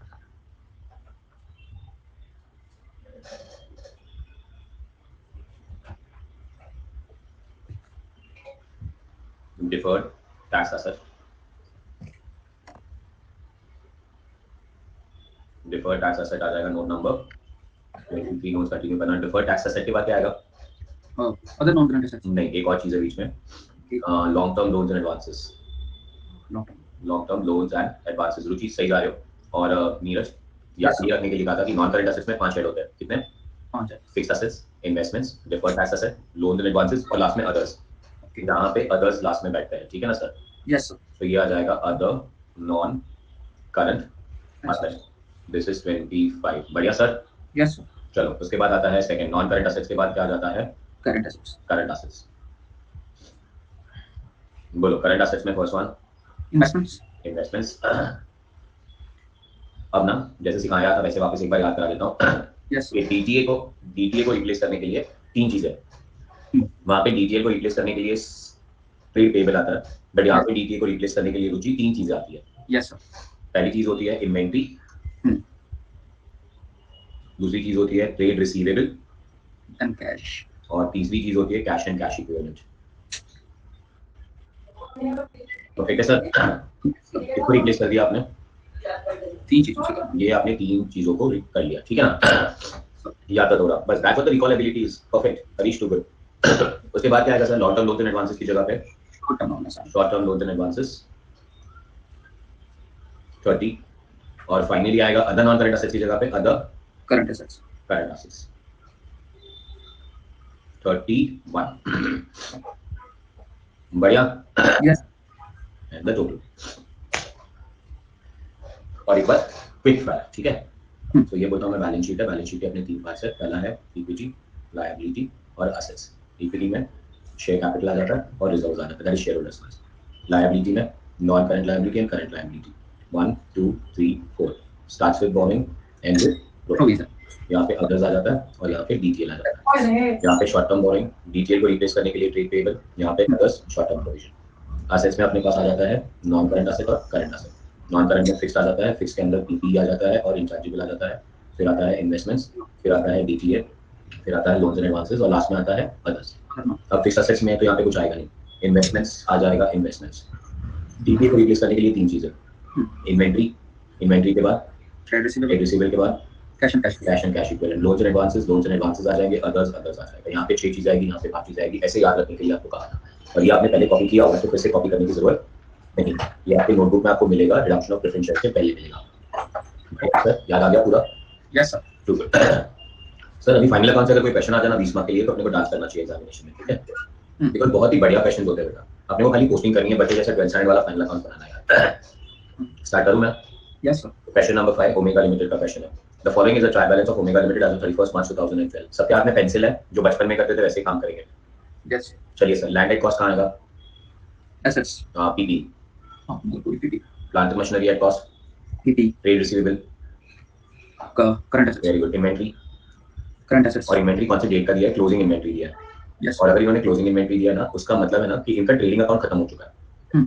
इनका ट्रेडिंग अकाउंट खत्म हो चुका है, क्योंकि क्लोजिंग इन्वेंट्री नॉर्मली अगर तेरे को याद हो तो एडजस्टमेंट मिलना चाहिए। यस पर अगर वो trade closing inventory trial balance के अंदर आ चुका है, बचपन वाली कहानियां सारी, तो फिर आपको बैंक बैलेंस को अदर करंट एसेट्स में डाल देंगे। क्यों बैंक बैलेंस को अदर डाल देंगे? कैश एंड बैंक है ना भाई। अमित भाई क्या बोले जा रहे हो? सो इन्वेंट्री अगर क्लोजिंग दी गई है तो ट्रेडिंग अकाउंट बंद हो गया है, आगे बढ़ जाए। बैंक का जाएगा cash and cash. Very good. Adjusted purchase कहां जाएगा? एडजस्टेड परचेज मटेरियल कंज्यूम्ड में। नहीं, मटेरियल कंज्यूम में नहीं जाएगा। परचेज है ना, purchase of finished goods, purchase of stock in trade. Sir मतलब लिखा होगा या कुछ, या नहीं, अब जैसे कॉमन सेंस दिमाग लगाना पड़ेगा बेटा। इन्वेंट्री आ चुकी है, और अगर इन्वेंट्री आ चुकी है तो ट्रेडिंग अकाउंट बंद हो चुका है, और ट्रेडिंग अकाउंट अगर बंद हो चुका है तो रॉ मटेरियल कंज्यूम खत्म हो चुका है। ठीक है। यस। और second thing, definitely raw material होगा तो अपने को पूरा रॉ मटेरियल का कहानी दिया होगा, तो परचेज रॉ मटेरियल में जाएगा। ओके। यहाँ पे एडजस्टेड परचेजेस दिया है, मतलब ये हो गया बेटा सब कुछ। यहाँ पे देखो रॉ मटेरियल कंज्यूम भी नहीं दिखेगा और ओपनिंग एंड क्लोजिंग स्टॉक भी नहीं दिखेगा, मतलब चेंजेस इन इन्वेंटरी तीसरे वाला है ना, एक्सपेंसेस में, वो भी नहीं दिखेगा। चलो sir, factory expenses, other expense, administration expenses, other expense, selling expenses, other expense, debenture interest, finance, interim dividend paid, interim dividend simple वो एप्रोप्रिएशन भी जाएगा। Appropriation. Next one, credit side पे आता है equity share capital, share capital, general reserve, sorry 10% debenture, long term borrowing, general reserve, reserve and surplus, profit and loss account, reserve and surplus, और ये opening balance बन गया profit and loss account, security premium, reserve and surplus, sales, revenue from operations, trade payables, कौन सी current liability, perfect है। Provision for depreciation, provision for depreciation liability हो गए। नहीं, प्रोविजन फॉर डेप्रिसिएशन पीपी में से माइनस होगा, अच्छा रिलेटेड है। हां ठीक है। एक्सपेंस नहीं आ सकता Shashi, provision for depreciation is not depreciation, this is provision for depreciation. हां बोलो, क्या बोल रहे हो आप? नीरज क्लियर है, ठीक है। वैसे भी सिखाऊंगा तो और थोड़ा आ जाएगा। सस्पेंस अकाउंट, ये भाई डेंजरस है। यस भाई you can not prepare a balance sheet with the suspense account, मतलब अपने को कैसे भी करके सस्पेंस अकाउंट को उड़ाना होगा। Okay. First one, the authorized share capital of the company is 40,000 shares of 10 each. The company on independent advice of independent valuer wish to revalue the land at 3,60,000. Declared final dividend at the rate of 10%. Suspense account of 4,000 represents cash received from sale of some machinery on 1/4/2011. The cost of machinery was 10,000 and accumulated depreciation was 8,000. Depreciation is to be provided on plant and machinery at 10% on cost. You are required to prepare Omega Limited का balance sheet as of 31st March 2012 and statement for profit and loss account with notes to accounts for the year ended 31st March 2012 as per Schedule 3. Ignore previous year's figures and what? Taxation. Full stop. Clear है sir? Yes Sir, adjustments पढ़ लो आप एक बार.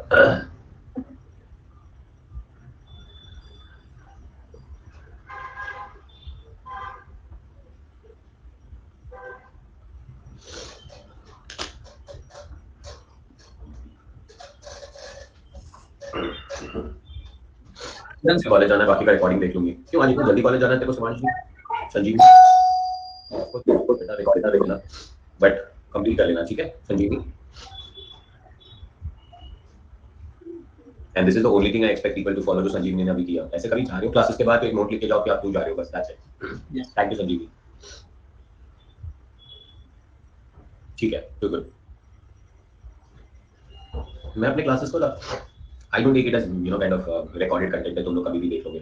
My idea of connecting with you is I will remember everyone who's not attending the classes. I remember everyone who attends the classes daily. It's a connection. Yes. वाह, that's too good तनु। चलो नीरज पढ़ लिया पूरा? Yes. Neeraj सबसे पहले ना adjustments cover कर लेता है और मैं यही फॉर्मेट यूज करूंगा मेरे सुपर पावर्स यूज करके, बट आप लोग मेरी तरह नहीं करना और आप अभी फिलहाल लिखना नहीं, मेरे को एक क्वेश्चन दिखा देने दो फिर आप एक बार लिखना, ठीक है सर? Okay, sir. चलिए सर स्टार्ट करते हैं। ये हो गया format of profit and loss account, profit and loss account, और ये हो गया हमारा क्वेश्चन नंबर 5। सर सबसे पहले आप नाम लिखोगे कि किसका प्रॉफिट एंड लॉस अकाउंट है, उसके बाद लिखोगे profit and loss account for the year ended, format बन जाएगा। उसके बाद आप लिखोगे balance sheet as on, balance sheet for the year ended नहीं होता, बैलेंस शीट एज ऑन होता है, बढ़िया ना? Okay sir. और यहाँ पे भी फॉर्मेट और बैलेंस शीट से हटा के खाली बैलेंस शीट और शेड्यूल नंबर्स निकाल देते हैं। अब एडजस्टमेंट्स पढ़ते हैं। बोलो पहला एडजस्टमेंट कौन सा है? पहला तो authorised share capital. Authorised share capital को एडजस्टमेंट नहीं बोला जाता है, ऑथराइज्ड शेयर कैपिटल हमारे लिए इन्फॉर्मेशन हो गया। Yes sir. तो इन्फॉर्मेशन के लिए कोई दो इफेक्ट्स नहीं होते, वो तो खाली हम लोग शेयर कैपिटल का नोट्स बनाएंगे तो उसमें ऑथराइज्ड लिखेंगे। Yes sir. चलो सर, इसके बाद क्या है? लैंड को रीवैल्यू करना। लैंड को रीवैल्यू करना, ये हो गया सारी कहानी। एडजस्टमेंट नंबर 2 है ना? Yes sir. बोलो लैंड को रीवैल्यू करना है। करंटली तेरे ट्रायल बैलेंस पे लैंड कितने का दिख रहा है? 2,20,000 और उसको कहाँ लेके जाना है? 3,60,000। तो एडजस्टमेंट नंबर 2, बोलो लैंड को 360 पे लेके जाना है 220 से, कैसे करेंगे? What are the two effects, what is the journal entry to revalue? Land account debit to gain. नहीं, गलत। लैंड अकाउंट डेबिट बराबर बोला टू रीवैल्यूएशन रिजर्व। पहले रिवैल्यूएशन इसमें AS10 याद नहीं आ रहा देखो, 140 यहाँ पे तुम्हारे ब्रैकेट के लिए लिखो AS10। अपवर्ड रिवैल्यूएशन होगा तो रिवैल्यूएशन रिजर्व में जाएगा, डाउनवर्ड रिवैल्यूएशन होगा तो P&L में जाएगा। बढ़िया सर। Yes sir. चलो एडजस्टमेंट नंबर 2 हो गया। What is next now? Final dividend declare करना है। डिविडेंड डिक्लेयर करने का जोनल एंट्री बोलो। डिविडेंड डिक्लेयर करना है P&L to dividend. Very good. P&L की जगह पे P&L अप्रोप्रिएशन टू डिविडेंड, ठीक है? शेयर कैपिटल कितना है अपने बुक्स में? Share capital 3 lakh. 3 लाख है। 300 लिखा है इनटू 3 लाख लिखा है। 3 लाख का कितना परसेंट डिविडेंड देना बेटा? 10%। 3 लाख का 10% डिविडेंड देना है, तो कितना डिविडेंड देना है? 30,000, ठीक है ना सर? Yes sir. सो 30,000 लिख रहा हूं मैं, ठीक है? अमाउंट को थाउजेंड्स में रहने देता हूं। बढ़िया सर। Yes sir. चलो व्हाट इज नेक्स्ट नाउ? अब सस्पेंस अकाउंट का जो था उसका ट्रीटमेंट करना क्या है वो? अभी सस्पेंस अकाउंट की काम करेंगे, उसके बाद ही कोई और एडजस्टमेंट है? डेप्रिसिएशन है। डेप्रिसिएशन है, बोलो depre 10% on plant machinery. Depre 10% on plant machinery की जगह पे अभी पहले एडजस्टमेंट नंबर 4 पे चले जाते हैं। Yes sir. Adjustment number 4 suspense account है, एरर है। एरर को रेक्टिफाई करना है। रेक्टिफिकेशन ऑफ एरर नाम का चैप्टर याद है? Yes sir. क्या करते थे रेक्टिफिकेशन ऑफ एरर में, बताओ जरा। बस जब कोई पहले जैसे हमने पिछले साल बनाई स्टेटमेंट, ठीक है, तब कोई गलती होगी, अब हमें ढूंढने में कितना टाइम लगेगा, इसलिए हमने एक बार सस्पेंस। ये सब बकवास है। एरर को रेक्टिफाई कैसे करेंगे ये बता। रेक्टिफाई कैसे करेंगे? हां, बस फिर सस्पेंस अकाउंट का बैलेंस निकाल के दूसरी रियल एंट्री एक प्रोसेस था, एक प्रोसेस था। याद ही नहीं सर। मैं याद कराता हूं तेरे को, याद कराता हूं मैं तेरे को कि पहले राइट एंट्री पास करनी है, रॉन्ग एंट्री पास करनी है। अच्छा हाँ ठीक है। फिर रॉन्ग का रिवर्स एंट्री पास करना है। Yes sir. और फिर राइट और रिवर्स को कंपेयर करके रेक्टिफाइड एंट्री पास करना है। यस सर, यस याद आ गया। Very good. बचपन वाले काम में बेटा देखो ये बोल रहा हूँ, अभी सस्पेंस अकाउंट में 4,000 रुपए पड़े, 4,000, ठीक है ना? एडजस्टमेंट पड़ता है। Suspense account of 4,000 represents cash received from sale of some machinery on 1/4/2011। 1/4/2011 मतलब साल के स्टार्टिंग में बेच दी थी, 4,000 में मशीनरी बेच दी थी। सस्पेंस अकाउंट में जो 4,000 रुपए दिख रहे हैं वो 4,000 रुपए मशीनरी बेचने के पड़े हुए हैं। Yes sir. The cost of the machinery was 10,000 and accumulated depreciation there almost 8,000। बढ़िया sir. Yes sir right entry क्या होगी? राइट एंट्री होगी cash account debit to machinery. नहीं, गलत। ये एक्यूमुलेटेड डेप्रिसिएशन वाला है। हां, ओके चलो लिखते हैं फिर हम एंट्री लिखते हैं। बैंक अकाउंट डेबिट लिखी मैंने 4,000। फिर एडी। हाँ बोल क्या? Accumulated depreciation of debit. Provision for debit. बेटा एंट्रीज है ना, कोई अलग चैप्टर की अलग एंट्रीज नहीं होती है। यस ये मैंने कैश फ्लो में भी सिखा दिया, ये मैंने सिंगल एंट्री में भी सिखा दिया। अभी तक आपका कैश फ्लो हो चुका है, आपका सिंगल एंट्री हो चुका है, आप मास्टर बन चुके हो, ठीक है ना sir? Yes. Provision for debit कितना? 10,000। 10,000 नहीं, हाँ 8,000, ठीक है। Next to machinery 10,000 to gain 2,000 2000 बढ़िया। Yes, sir. ये राइट एंट्री है, रॉन्ग एंट्री। Wrong entry. बहुत सिंपल है, Suspense में डाल दिया बस बैंक को very good, bank to suspense. Wrong entry डाल दिया है, बैंक टू suspense. सस्पेंस। कितना सर? 4000. 4000। सर अब ये जो तुमने रॉन्ग एंट्री पास की है ना, अब लोग पूछेंगे सर ये आपको रॉन्ग एंट्री कैसे पता चली? उसी खुद ने तो बोला कि सस्पेंस में जो 4000 रुपए वो असेट के सेल करने के, तो पैसे लिए बैंक में और बाद में पता नहीं चला, इसको पता ही नहीं चला कि प्रोविजन फॉर डेबिट करना पड़ेगा, मशीनरी क्रेडिट करना पड़ेगा।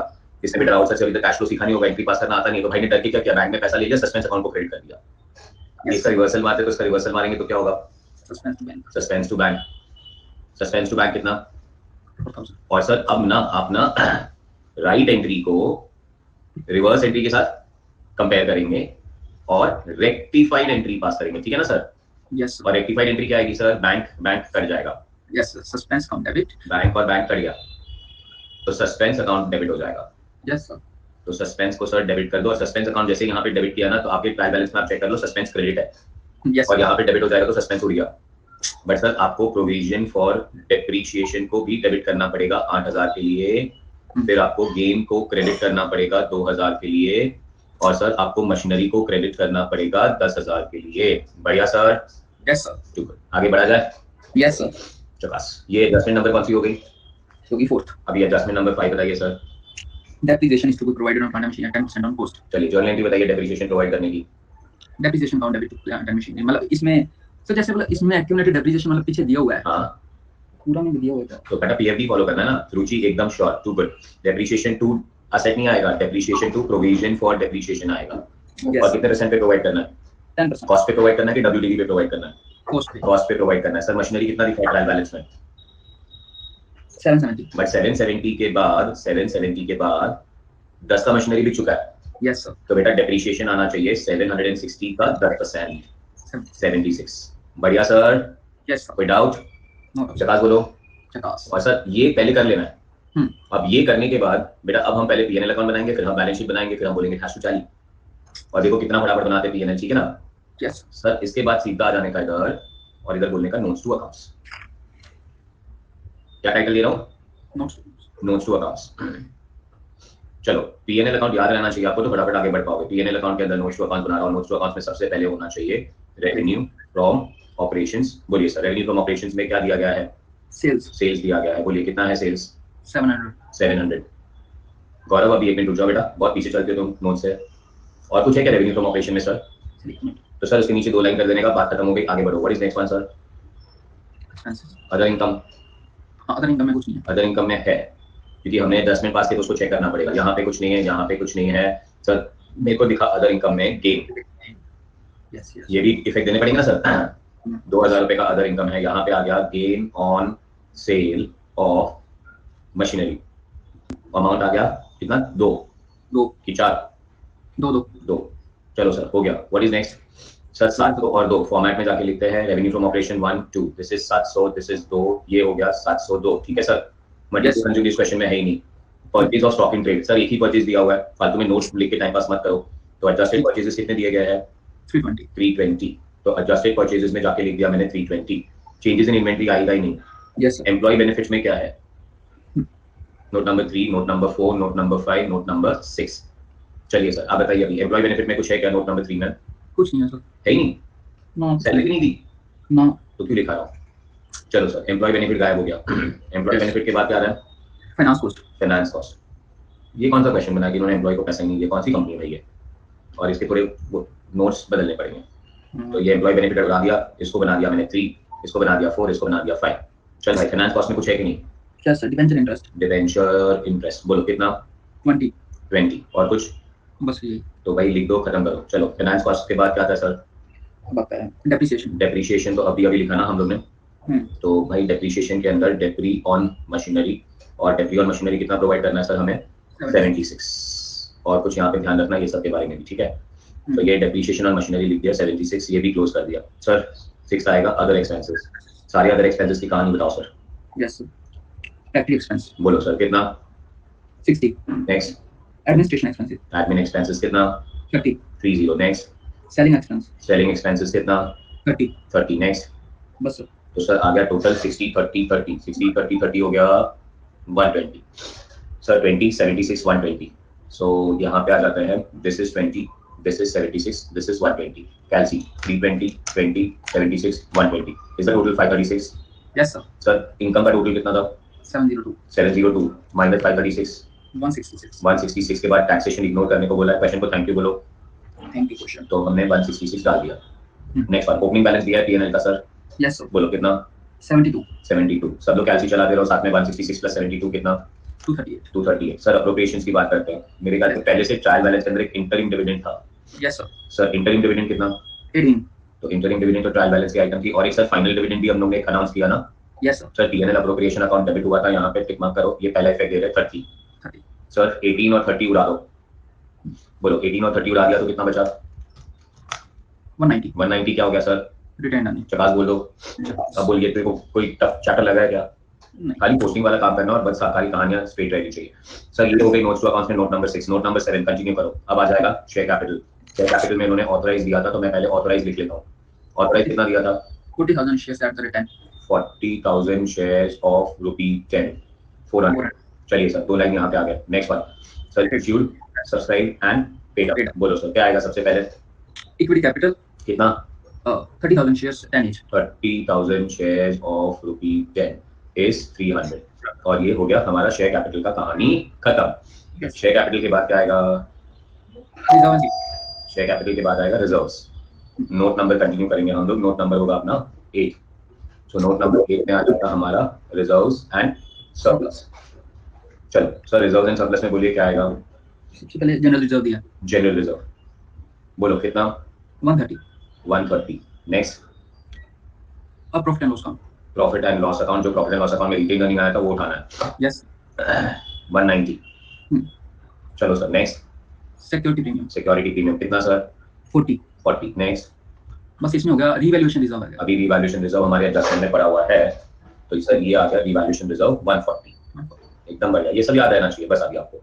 यस. तो रिवैल्यूएशन रिजर्व आ गया 140. चलिए सर 130, 190, 40, 130 टोटल आ गया मेरा 500. बढ़िया सर. 600 हो गए. 600 हो गए. नहीं 130, 190, 40, 140, 500 बराबर है सर. शेयर कैपिटल 300 और रिजर्व्स 500. चलो सर लॉन्ग टर्म बोरोइंग में और नोट नंबर क्या था अपना? नोट नंबर 7 और 8. 7, 300, 8, 500. अब है ना ये तो मैं फॉर्मेट बना दिया इसलिए यूज कर रहा हूँ. ठीक है. जो चीजें ना हो ना वो चीजें लिखने की जरूरत नहीं है. मतलब ऐसा नहीं कि पूरा फॉर्मेट चिपका दो और उसके बाद जो नहीं आएगा वहां पे डैश करेंगे. ऐसा नहीं करना है. अभी डिफर्ड टैक्स लायबिलिटी नहीं आएगा तो लिखने की भी जरूरत नहीं है. अब क्योंकि तो मैं थोड़ा कंफ्यूज कर रहा हूँ. कंफ्यूज तो नहीं बोल सकते. लेजीनेस कर रहा हूँ. आलसीगिरी कर रहा हूँ. तो इसलिए मैंने जो फॉर्मेट पहले बनाया था वो यूज कर रहा हूँ. तुम तो ऐसा नहीं करोगे ना. डिफर्ड टैक्स लायबिलिटी नहीं है. अदर नॉन करंट लायबिलिटी नहीं है. लॉन्ग टर्म प्रोविजंस है ही नहीं. तो ये सब मत लिखो. बढ़िया. यस. लॉन्ग टर्म बोरोइंग है क्या? यस. डिबेंचर्स हैं. Working note number 9. Working note number 9 पे हम लोग लिखेंगे लॉन्ग टर्म बोरोइंग. और लॉन्ग टर्म बोरोइंग में कितना परसेंट डिबेंचर है?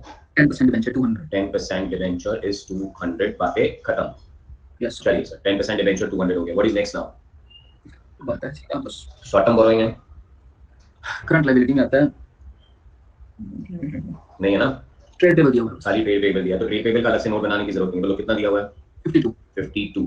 सर अदर करंट लायबिलिटी आएगा. और अदर करंट लायबिलिटी में क्या आएगा पता है देखो? क्या? नोट नंबर 10 में आएगा अदर करंट लायबिलिटी और ये आएगा अपना डिविडेंड. बिकॉज अगर आपने कंपनीज एक्ट पढ़ा हो पॉपुलर सर्विस बरोबर से तो वहां पे कहा गया कि कंपनी जैसे डिविडेंड डिक्लेयर कर देगी उसके 30 दिन में डिविडेंड पे हो जाना चाहिए. तो ये करंट लायबिलिटी बनेगी हमारी. ये अदर करंट लायबिलिटी में डिविडेंड पेएबल बन गया 30 का. ठीक है ना सर? Yes sir. चलिए sir what is next now? बस ये डिविडेंड पेएबल बन गया 30 का और कुछ नहीं है. सर टोटल करते हैं 300, 500, 200, 52, 30. बैलेंस शीट का टोटल आ गया 1032. नोट नंबर 11 पे जाते हैं पीपी. तो नोट नंबर आ गए हमारे 11 पीपी. चलिए सर पीपी में सबसे पहले लैंड था. Yes sir. कितने का दिया था? 220. बट उस पे हमने 140 का रिवैल्यूएशन मारा. यस. 360 हो गया. आपके जर्नल एंट्री में सब में टिक मार्क आना चाहिए तभी जाके ये टैली होगा. लैंड पे टिक हो गया. एडजस्टमेंट नंबर 2 पूरा कंप्लीट हो गया. एडजस्टमेंट नंबर 3 पूरा कंप्लीट हो चुका है. एडजस्टमेंट नंबर 4 में सस्पेंस उड़ जाएगा. टीएफटी पीएमडी मुझे दिख रहा है. गेन और ये मशीन गेन उड़ चुका है. मशीनरी दिख रहा है और सस्पेंस को उड़ा दिया मैंने. ठीक है. Yes sir. चलिए लैंड के बाद मशीनरी. मशीनरी. सर मशीनरी कितनी दिख रही है तुझे? 770. 770 में ये 10 का मशीनरी क्रेडिट हुआ. तो ये उड़ा दिया मैंने 10. तो ये हो गई 760 और उधर छोड़ा हूँ मैं पीएफडी। पीएफडी कितना है? 172 दिया 172 दिया हुआ है सर। 172 के बाद यहाँ पे पीएफडी डेबिट हुआ है 8 के लिए, ऐड करोगे लेस करोगे? लेस करेंगे लेस करेंगे। और ये 76 ऐड करेंगे ऐड करेंगे। तो सर 172 में से 8 लेस करेंगे, 76 ऐड करेंगे। 172 माइनस 8 प्लस 76 आंसर आ जाएगा अपना 240। 760 माइनस 240 आंसर आ जाएगा 520। बढ़िया सर। यस सर शशांक बेटा ऐड नहीं करना होता है। अब आ गया 360 प्लस 520 आंसर आ गया अपना 880। पीपीई आ गया 880। यस चलिए सर, कोई इंटैंजिबल असेट है? नो सर कोई लॉन्ग टर्म इन्वेस्टमेंट है? नो सर चलिए सर, कोई डिफर्ड टैक्स असेट है? No sir long term loans and advances है? नो अदर करंट असेट्स है? No sir short term investments है? नो सर इन्वेंट्री है? यस सर बोलो कितना? 86 86। सर ट्रेड रिसीवेबल है? यस सर कितना? 96 96। Sir cash and cash equivalent है? Yes sir cash and bank अलग है कि खाली एक ही दिया है कुछ? बस सिर्फ बैंक दिया तो उतना ही ले लेते। बोलो 20 20। Sir short term loans and advances है? No sir other current assets है? नो सर सर एडजस्टमेंट में टिक टिक टिक टिक। एडजस्टमेंट में टिक टिक टिक टिक टिक टिक। सब कुछ हो गया सर, सब कुछ हो गया sir. 880 plus 86 plus 96 plus 20 and the total has to be 1082. Tell me चकास। Concept समझा? यस सर सर पहले एडजस्टमेंट्स के इफेक्ट्स लिख देने के या जर्नल एंट्री लिख देने का। उसके बाद नोट्स बना लेने के। नोट्स कहाँ से बनाना चालू करोगे? पीएनएल से नोट्स बनाना चालू करेंगे।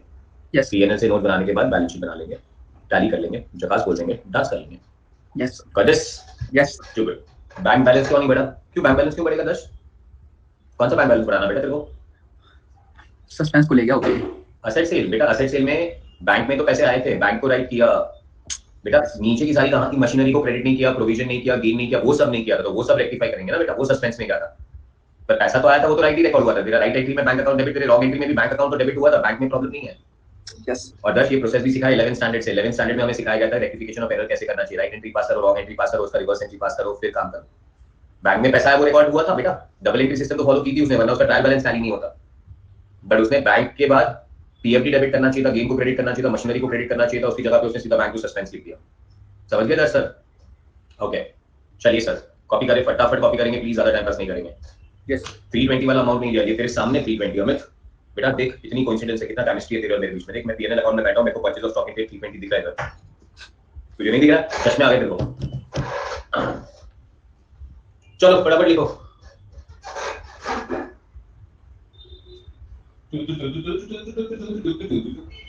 What up, Ray?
यार ये तो एक अलग ही जाता डाउट है बता। मेरे एक फ्रेंड ने ग्रुप 1 कहीं और से किया, वो ग्रुप 2 आपसे कर ले क्या? अलाउ करोगे कि नहीं करोगे? मैं क्यों अलाउ नहीं करूंगा भाई, प्लीज। इनफैक्ट ग्रुप 2 अपने से लोग ज्यादा करेंगे, बिकॉज अभी उनको समझाओगा कि ग्रुप 1 कहीं और से नहीं करना चाहिए था। क्या कहता है तू? यस सर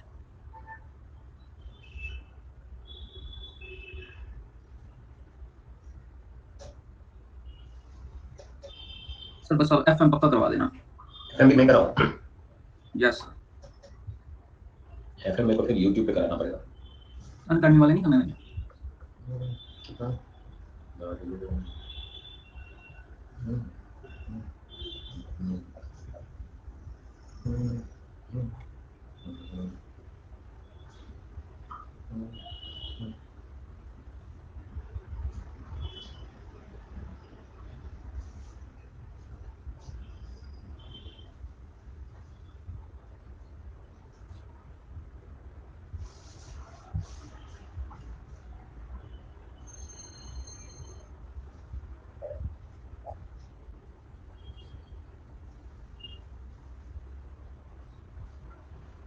चलो, are you all done with this? Am I waiting for someone for this?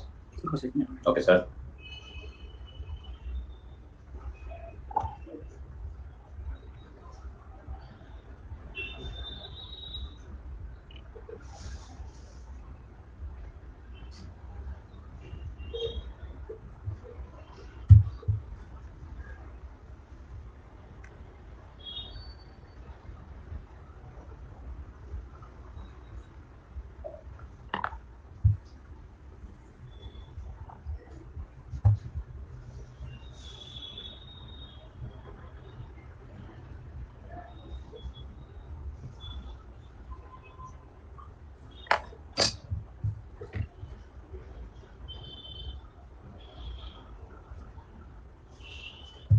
Done, sir. Too good.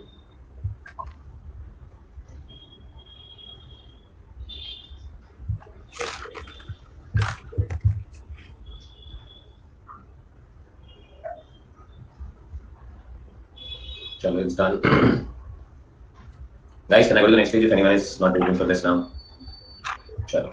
Nisha, Udo, come, लिखो ज़्यादा.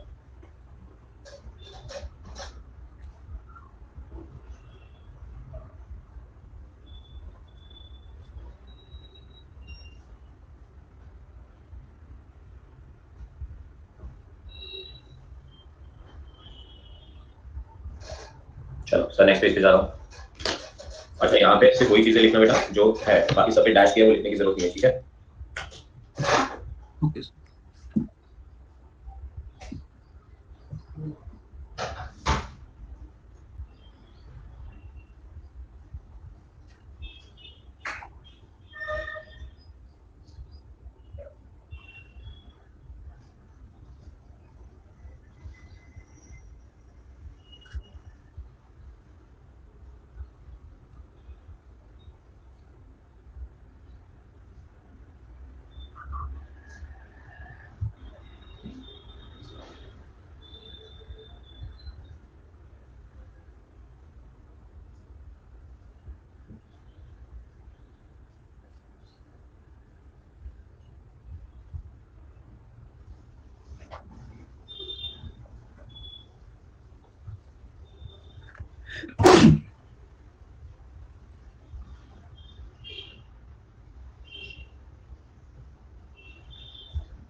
हो गया ये भी? सस्पेंस अकाउंट वाला समझाना नहीं सर. समझा नहीं सर. क्या नहीं समझा तुझे? गौरव एक मिनट रुक जा, वापस देख लेते एक बार. What you did not understand, you have to tell me that first. Dash waiting, Tushar waiting, not to worry. Shashank रुक जा, बता देते बेटा एक और बार.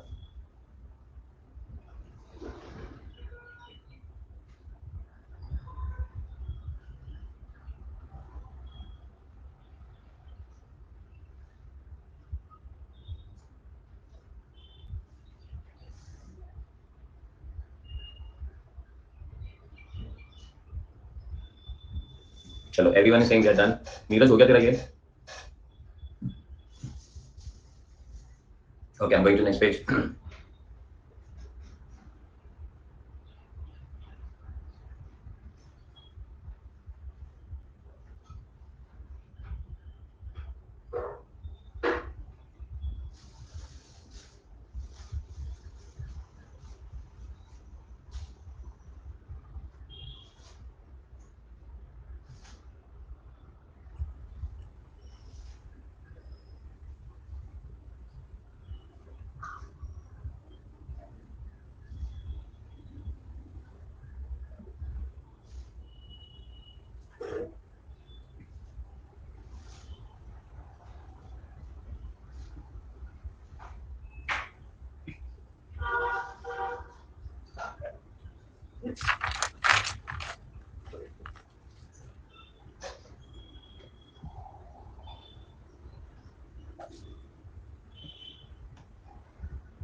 सर 11 में सबको रटवाया था तो अभी प्रॉब्लम हो रहा है। नहीं दस क्यों बेटा, अभी क्या प्रॉब्लम हो रहा है? हाँ बोलो ना।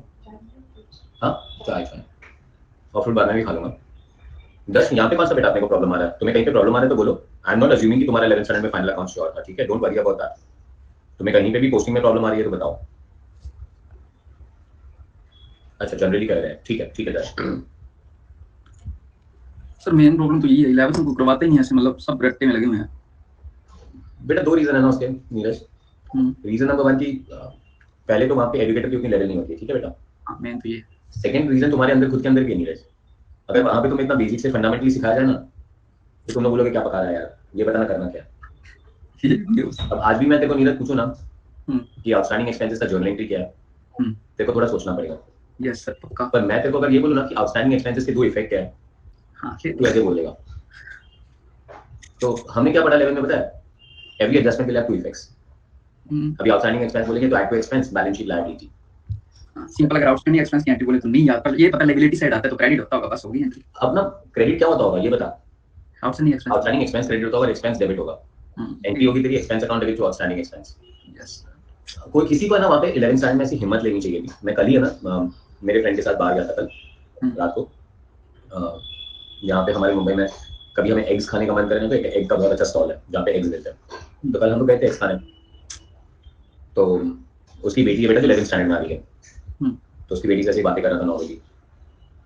तो उनको ये कह रहा था कि मैं जब कॉलेज में पढ़ाता था ना, मतलब मैं भी एक बार 11th 12th पढ़ाता था अपने क्लासेस ले था, अभी तो बंद कर दिया मैंने। मैं पूरे साल बच्चों को सिर्फ 11th में एक ही चैप्टर पढ़ाता था, वो है जर्नल।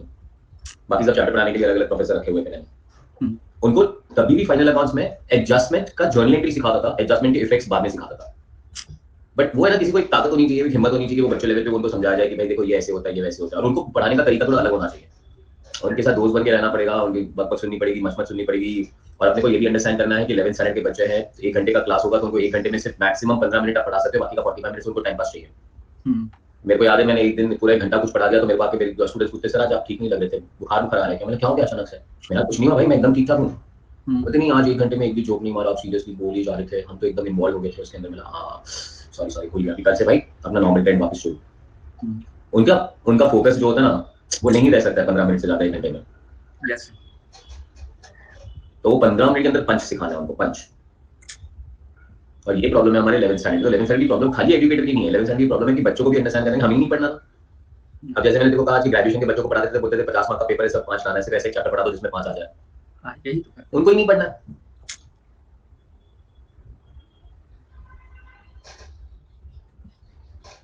11th में मेरे अकाउंट के टीचर पिटने में तेज थे। ये तो मैं कर ही ना पाऊँ यार तुषार, सीरियसली। सर हो गया, नेक्स्ट स्लाइड। चलो next slide. Okay I am going to the next slide guys. किसी को वेट करना है स्लाइड पर? यार मैं तो मान नहीं रहा, मेरी हाइट ही इतनी है, तुम लोगों ने देख ली है। बजाऊंगा तो कोई मेरे को 5 बजा के चला जाएगा, मेरे को ऐसा लगता है कभी-कभी। हमारे जेएसजे सर है, जेएसजे सर का फोटो देखा कि नहीं तुम लोगों ने? जसप्रीत सिंह जौहर सर। जसप्रीत सिंह जौहर सर अगर मेरे पे से हाथ रखे तो मेरे को लगता है कोई भाई वजन रख दिया किसी ने मेरे पे। सर ये फॉर्मेट याद करना होगा, ऑफकोर्स याद करना होगा शिवम, ये फॉर्मेट के बिना कुछ नहीं हो सकता है। नेक्स्ट पेज पे जा रहा हूँ अभी मैं। गौरव अब तू आजा बेटा, वो तेरे को क्या नहीं समझा यहाँ पे। तेरे को रॉन्ग एंट्री समझाता हूँ। गौरव पहले क्वेश्चन में लिखा हुआ है suspense account represents 4000 receive from sale of asset. मतलब इन्होंने एसेट बेचा, 4000 रुपए मिले, बैंक में डेबिट हुआ, देख तेरे ट्रायल बैलेंस में सस्पेंस क्रेडिट है। तो इन्होंने बेटा पैसे आए 4000, अब इनको पता नहीं चला एंट्री क्या पास करनी चाहिए, तो तू सस्पेंस लिख दिया, तो रॉन्ग एंट्री हो गई, बैंक टू सस्पेंस। बेटा असेट बेचने की राइट एंट्री बिग पीएफटी क्या होनी चाहिए? Bank account debit, provision for depreciation account debit to gain to machinery, ये राइट एंट्री होनी चाहिए। फिर रॉन्ग एंट्री का रिवर्स एंट्री पास करता है गौरव, तो रिवर्स एंट्री पास कर दी मैंने सस्पेंस टू बैंक, और फिर राइट और रिवर्स, देखो यहाँ पे एकदम क्लियरली दिखा है कि राइट और रिवर्स को मिक्स करके हम एक रेक्टिफाइड एंट्री पास करते हैं। तो रेक्टिफाइड एंट्री बन गई सस्पेंस अकाउंट डेबिट, आपके ट्रायल बैलेंस में सस्पेंस क्रेडिट था, यहाँ पे सस्पेंस डेबिट हो गया, तो सस्पेंस खत्म हो गया बेटा, मर गया। Provision for debris debit, gain credit और मशीनरी क्रेडिट, और इसकी पोस्टिंग कर दी सारी गौरव, दैट्स इट। आपको कोई स्पेसिफिक डाउट है तो आप पूछो अभी मुझे और भी।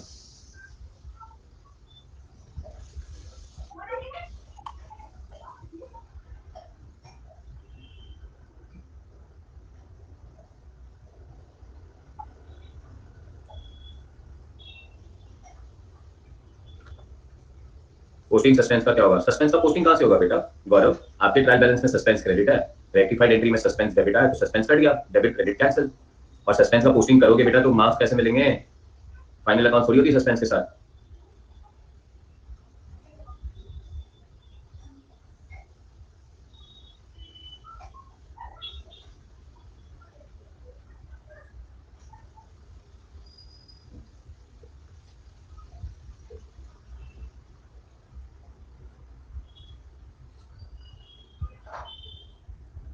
Done sir. Good. Guys, next page पे जाओ.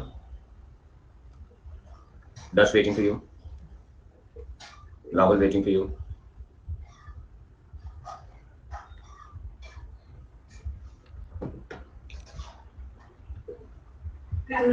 Dash के लिए वेट कर रहा हूँ मैं.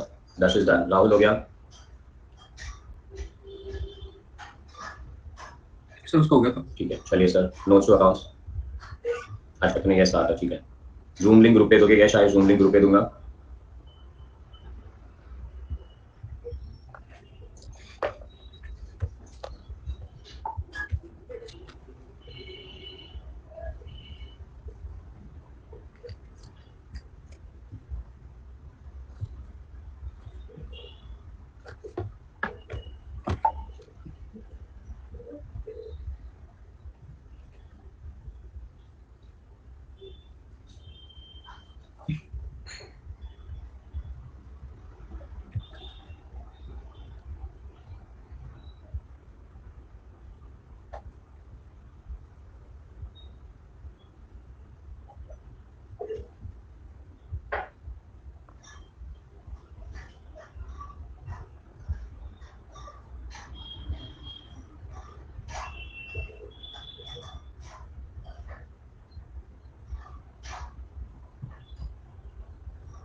ठीक है.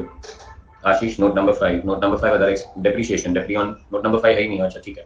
That's okay Ashish, not to worry about it.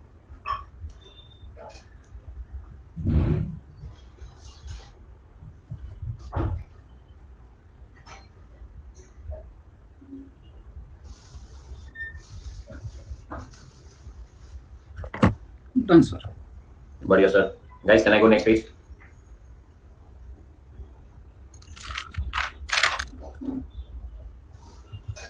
मजे की बात यह है कि मेरे 11 स्टैंडर्ड के अकाउंट पीछे का नाम भी राहुल था. हाँ, Tushar, this is known as karma. घूम फिर के राहुल तेरे लाइफ में आ गया सर. चलिए, नीरज सर. Yes sir. इससे मिनिमम 2 क्वेश्चन है. और कल से क्वेश्चन साथ में करेंगे ताकि मिनिमम 2-3 क्वेश्चन हो जाए. 2 लेक्चर और है ये फाइनल अकाउंट्स के लिए. ठीक है सर? 2 लेक्चर और? 2 लेक्चर और. इसके बाद सर फिर 2 रह जाएंगे बस? इसके बाद से 2 ही रह जाएंगे. AS 11 और ब्रांच अकाउंट्स.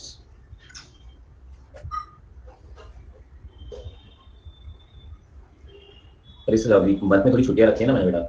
हाँ एक तो कल होगा 18, 19, 20 को नहीं होगा. उसके बाद मम्मी डैडी आ रहे हैं मेरे कल बॉम्बे सालों बाद. तो मैंने मेरे ख्याल से 27, 28, 29 भी नहीं रखा होगा. उनको थोड़ा बाहर घूमने लेके जाएंगे बेटा. वो वैसे 1 साल से कहीं घूमने नहीं गए. जरूरी है थोड़ा फ्रेश होना. क्या कहते हो? Yes sir. मम्मी डैडी खुश होना, अपनी लाइफ खुश रहती है. Yes sir.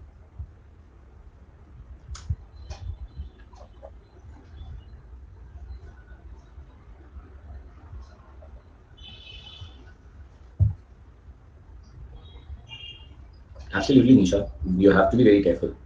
नहीं निशा, अपना तो घूमना होता रहता बेटा यहाँ वहाँ पे. अब फॉर एग्जाम्पल पटना गया था, ठीक है, काम किया वहाँ पे, लोगों से मिले, पर एक काइंड ऑफ थोड़ा ब्रेक ही हो गया ना. मजा आया, लोगों से मिला, स्टूडेंट से मिला.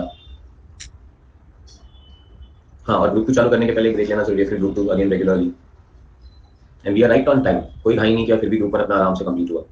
Yes. Without taking any extra lectures, without giving you homeworks. Done है. ठीक है सर, कल मिलेंगे Neeraj sir. Yes. Thank you. Tomorrow morning will be the same time. Love you guys. Take care. Bye. Thank you.